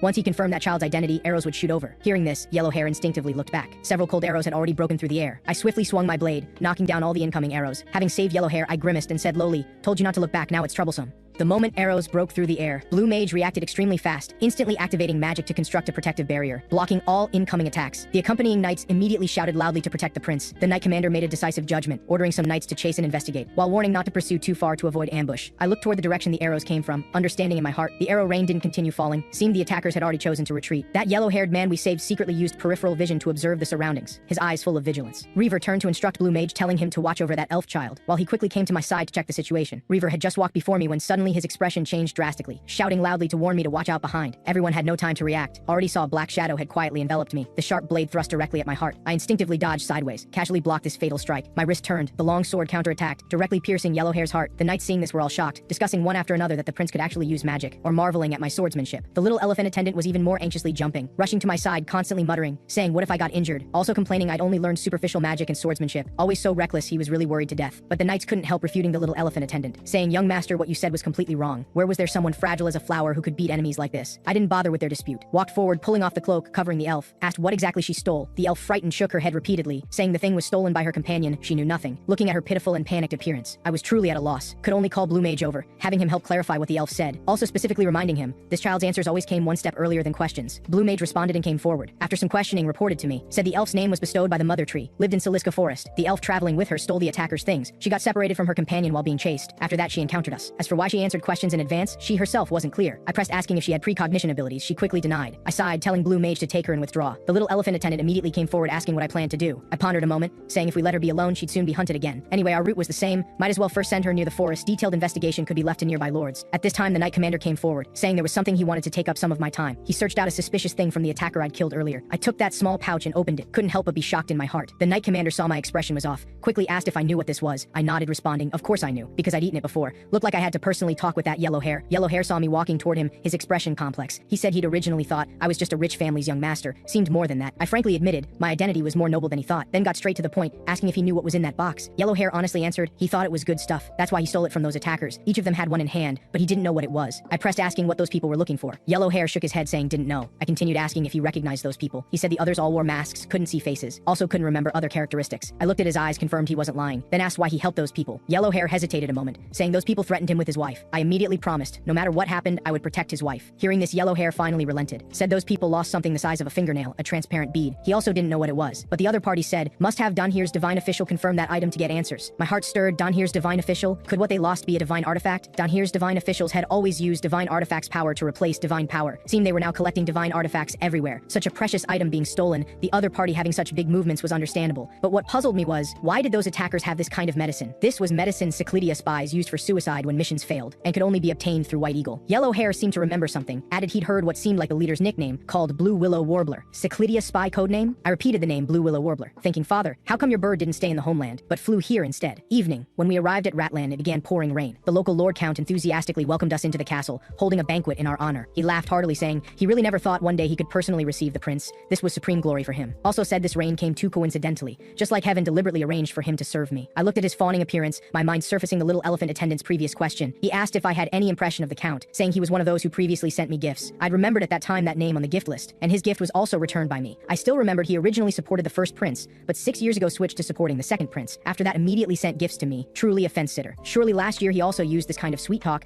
praising the second prince highly, and the attendants here must also work very hard. Halfway through the banquet, Blue Mage suddenly pushed open the door and entered, reporting they'd caught a carrier pigeon. I wasn't surprised, had long anticipated the Count would try to inform Blue Willow Warbler of our presence here. Releasing carrier pigeons on such a stormy night, besides conveying messages, there couldn't be other purposes. The Count saw Blue Mage, quickly enthusiastically invited him to drink. Blue Mage politely refused, turning to ask if there were any Danhir divine officials here or nearby. Hearing this, the Count's hand shook, knocking over the wine bottle on the table. He pretended to be drunk, saying it was accidental, also cursing Danhir's divine officials as black-hearted villains with dog eyes looking down on people, saying they wouldn't come to such a remote countryside place. I looked at his clumsy acting, really couldn't stand it. With his kind of rude attitude, it was hard for me not to be angry, so I snapped my fingers, activating sleep magic, putting him to sleep. The old steward quickly apologized, supporting the Count back to his room. I also followed the old steward's arrangements to stay in the castle. Late at night, I took the Knight Commander and snuck out of the castle, and communicated with the Great Mage through the communication ring. I explained the situation to him, saying Blue Willow Warbler was very likely related to Cyclidia spies, and the divine artifact they were searching for also seemed to involve Danhir's divine officials. Also asked if the Great Mage knew the whereabouts of Danhir divine officials nearby. The Great Mage reminded me Blue Willow Warbler had never failed missions.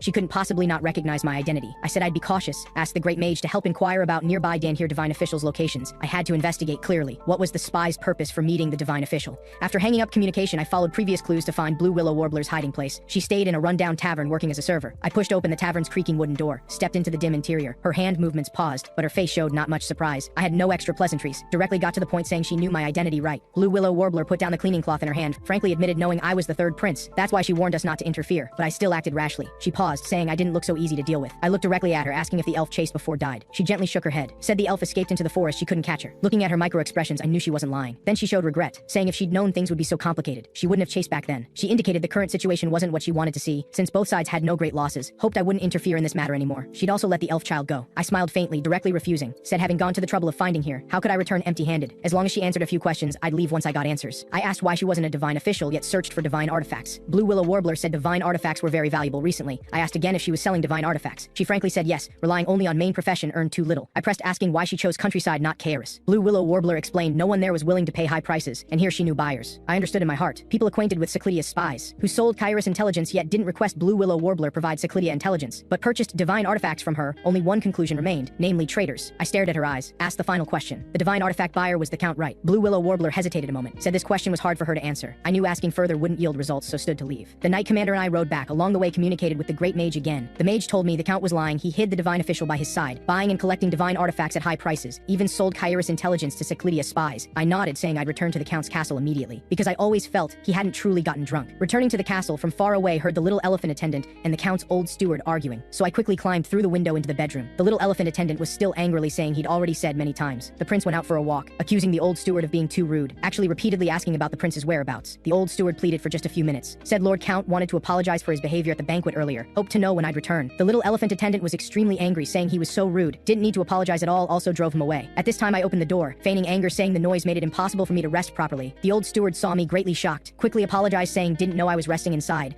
I impatiently rebuked the little elephant attendant. The little elephant attendant quickly ran over, apologizing to me, saying it was all because of his incompetence, couldn't handle such a small matter. I directly gave him a cold face, telling little elephant to enter the room for punishment, then heavily closed the door, rainwater still dripping from my body. I stroked my chest, exhaling deeply, just now imitating the second prince's tone to speak. Although it could quickly solve problems, the feeling was really uncomfortable. The little elephant attendant curiously asked how I returned so quickly, also asked if I came in through the window. I smiled awkwardly, saying I also had no choice. He helped me clean up the drenched clothes, while complaining this was the third floor, not paying attention to safety at all. Then he walked to the window, closing it. I asked if anyone came looking for me, or discovered any strange places. The little elephant attendant said only that steward came looking for me earlier. As for strange places, it was the prince who liked treating windows as doors for entry and exit. After the little elephant attendant left, I communicated with the Great Mage again, told him the Count seemed to be guarding against me, investigating his background. And just as I guessed, he wasn't drunk at all. I analyzed, the reason he pretended to be drunk was because today was the day he and Blue Willow Warbler traded divine artifacts. He wanted to avoid my sight, pretending to be drunk to go trade, but failed. After waking from sleep magic, discovering I went out, he should have sensed something wrong, that's why he kept asking about my whereabouts. The Great Mage agreed with my deduction, also asked why the Count would go to such lengths to obtain divine artifacts. I pondered, answering, he should be planning to present divine artifacts to Danhir, switching sides again, standing on the same front as the first prince. The Great Mage added, he maintained contact with the first prince on one side, stood on the second prince's front on another, behind the scenes also sent gifts to me. I continued, he simultaneously also sold Kairos intelligence to Cyclidia spies. This guy really was incredible. Recalling the cause of all this, it was merely that I helped the hunted elf. After that heard Blue Willow Warbler's name from the mouth of the man attacking her. Then learned from Blue Willow Warbler that the Count wanted to present divine artifacts to Danhir to maintain relations with the first prince. If all this wasn't coincidence, then behind it definitely involved an even bigger conspiracy. Since we're already stuck here, might as well take this opportunity to catch this bat hiding in darkness before leaving. At the same time, in the Count's room, the Count was roaring at empty air, cursing me as an ungrateful, arrogant brat. He was certain earlier at the banquet I must have cast magic on him, otherwise he couldn't possibly fall asleep like fainting. He said frantically, because of me, all his plans went down the drain. Also cursed the poisonous queen as a foolish woman. Since she acted, she should have completely eliminated me. He complained he'd always worked hard courting prestigious nobles, spent quite a bit of money from Marquise Brisson, originally already promised to give him a prosperous territory near Kairos, but because of me it was postponed. Just then, the old steward entered reporting, said they still hadn't re-established contact with Blue Willow Warbler. Hearing this, the Count's anger intensified, picking up a water glass and smashing it on the old steward's head. He cursed the old steward as useless. Also said the rain was so heavy I definitely wouldn't leave in the short term. Told the old steward to notify Blue Willow Warbler, postpone the transaction date trade after I left. He roared at a nearby maid, telling her to quickly clean up, swearing he'd properly teach that arrogant commoner prince a lesson. The next morning at breakfast, the Count acted as if nothing happened, but in his heart he was calculating. How could Kairos Count status be ignored by me? Even if I was a prince, if other nobles knew I randomly cast magic on him, they'd definitely rise up in resistance. He must make this prince who understood nothing bow before him. The Count cleared his throat, saying he made a very serious mistake yesterday. I responded coolly, saying it's fine, but he suddenly changed tack, wanting to ask if I cast magic on him yesterday. Before he finished I interrupted him. I feigned consolation, telling him not to take this matter to heart anymore. He probably hadn't received royalty before, making mistakes was inevitable, so I could completely understand him. The Count's heart was full of unwillingness, didn't expect I'd brush it off this way, actually pushing the fault onto him, simply detestable to the extreme. I put down utensils, saying I investigated yesterday's attackers. The Count quickly asked, was it the death row prisoner I brought and held? I nodded, saying yes. Also said during investigation discovered some suspicious points, seemed related to some bird's name. Hearing this, the Count's hand shook again. I looked at his anxious appearance, continuing saying although further investigation of details was still needed, felt this matter should also let him know. The Count immediately stated, saying he'd also assist my investigation, also feigning indignation, saying those attempting to harm the prince were actually in the area, this was also a disgraceful matter for them. At this time the Knight Commander came forward, saying he had words he wanted to say to me alone. I indicated he should speak right here. After hearing his report I smiled at the Count, saying that's great, that person just happened to say he had words to tell me personally. After that I invited the Count to go together. Before long our group arrived at a remote prison outside the castle. The Count followed behind, looking at the dirty surroundings, quietly cursing. I turned to look at him, smiling, saying hoped he could properly assist the investigation. Recalling last night, I alone went to the dungeon to find Yellow Hair. He saw me, immediately nervously asked if something happened to his wife. I reassured him not to worry, saying I'd already promised to protect his wife. Yellow Hair puzzledly asked why I came to find him. I told him bluntly, continuing like this, he'd be sentenced to death. Once the investigation of attempting to assassinate royalty concluded, he'd be sent back to Kairos to face hanging execution. Even if not executed, if his arm wound continued being left alone, ultimately he'd die from infection. Yellow Hair was silent for a moment, asking what exactly I wanted him to do. I told him, use that arm to repay the price of drawing a blade against me. I'd prepared prepare housing and farmland for them. I could arrange for him and his wife to live in other territories, and he needed to help me with one thing. The memory ended. Our group had already walked to the cell door holding Yellow Hair. Yellow Hair before everyone accused Blue Willow Warbler of being a Cyclidia spy. Also said she planned to sell divine artifacts to someone here. Yellow Hair continued, that person had known the spy for a long time, and he was here right now. I looked toward the Count, indicating he should admit it himself. But before the Count could speak, his old steward suddenly plopped to his knees, said he only followed Lord Count's instructions to do things, knew he was also wrong, but still asked me to show mercy. I didn't expect to not only catch the Count, but also unexpectedly caught his accomplice. I looked at the old steward, asking if he was Danhere's divine official. The old steward's face turned deathly pale. Admitted buying and selling divine artifacts was personally conducted by him. The reason he was so obsequious to the Count was because the other party held his weakness. If discovered he was related to buying and selling divine artifacts, stepping into Danhere territory would cost his life. My heart jolted. Originally thought the Count bought divine artifacts to please Danhere and present them.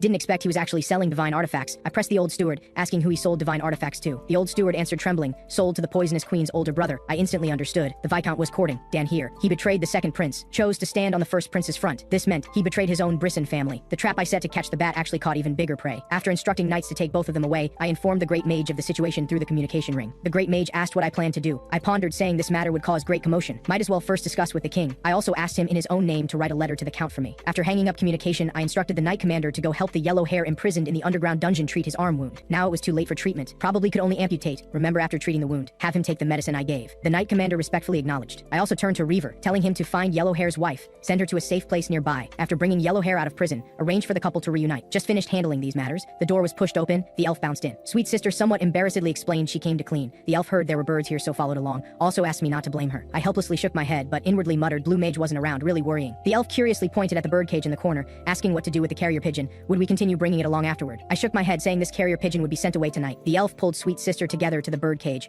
watching with great interest. I looked at Sweet Sister's fond appearance, said after returning to the palace, I'd buy other birds for her. Sweet Sister hearing this quickly waved her hands, said she and the short-haired maid lived in the same dormitory, afraid her roommate wouldn't like it, so no need to specially buy for her. I said somewhat regretfully, what a pity.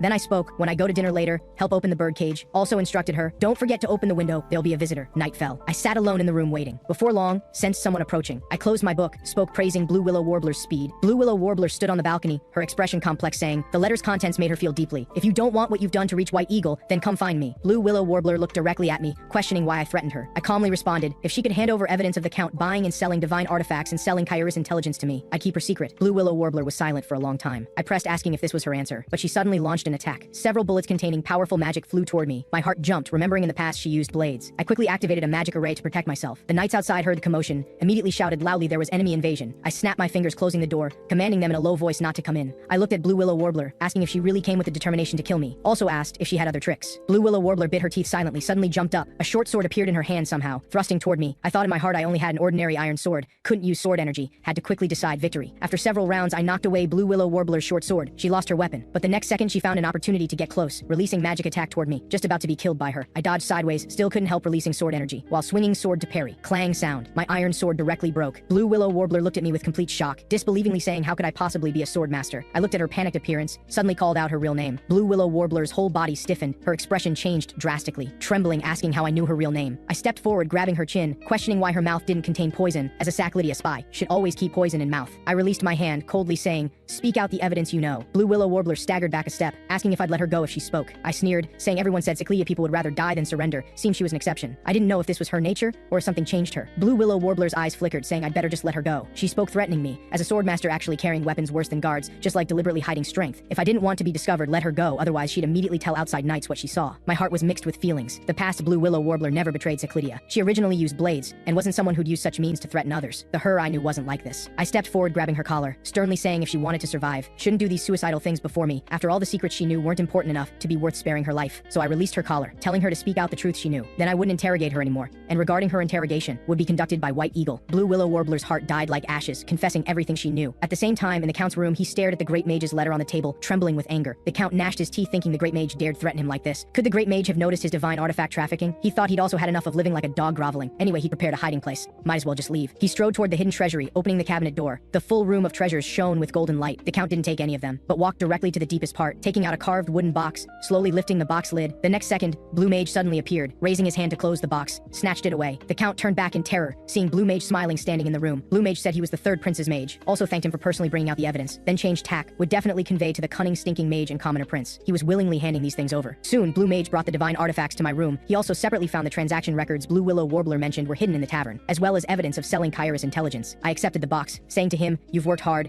Thanks to you, this chaos was finally coming to an end." The little elephant attendant at this time hurried in, excitedly saying, "Prince, you should look outside." I stood and walked to the window to look, only saw outside the castle neatly arrayed a knight order. They wore uniform armor, imposing presence. I recognized that was the king's directly subordinate knight order, Kyella. They should be protecting the king and Kairos. Why would they come here? And at this time, inside the palace, the great mage was complaining to the king, asking why he dispatched the personal guard Kyella to the third prince. Previously, clearly agreed to send the royal knight order. He reported what happened in Ratland to the king. Wasn't for him to do this. The king explained, couldn't send the royal knight order. This matter was related to the Brisson family. If their people mixed in, it wouldn't be good. Could only send people he trusted. The great mage also said the king clearly knew the consequences of doing this. Such favoritism toward me had no benefits for me. Instead, would make my life constantly under threat. Also said previously the king deliberately acted indifferent to everyone to avoid such things. The king was silent for a moment, said he couldn't let such things repeat, so he decided to show care to each prince. Tomorrow noon, he'd also personally have lunch with the two princes, conveniently see how their relationship was. The great mage helplessly said, seemed the king would enjoy a warm time. On the other side, the count's old steward was brought before me by the knight order. I told him subsequent matters would be handled by the Kyella knight order. All criminals would be sent to the capital, where punishments for them would be decided. Also told him some died before being sent over. I thought inwardly Yellow Hair was confirmed as deceased, had been safely sent away from the castle. He should now be heading to Whiteland territory with his wife to start a new life. The old steward plopped to his knees, saying he only did those things because he owed a lot of money, knew he made a great mistake. I looked at him, saying although his involvement in illegal divine artifact trading was very serious, but I also requested the knight order to be lenient with those who contributed to capturing major criminals. I continued, the position of Ratland territory management agent is entrusted to you.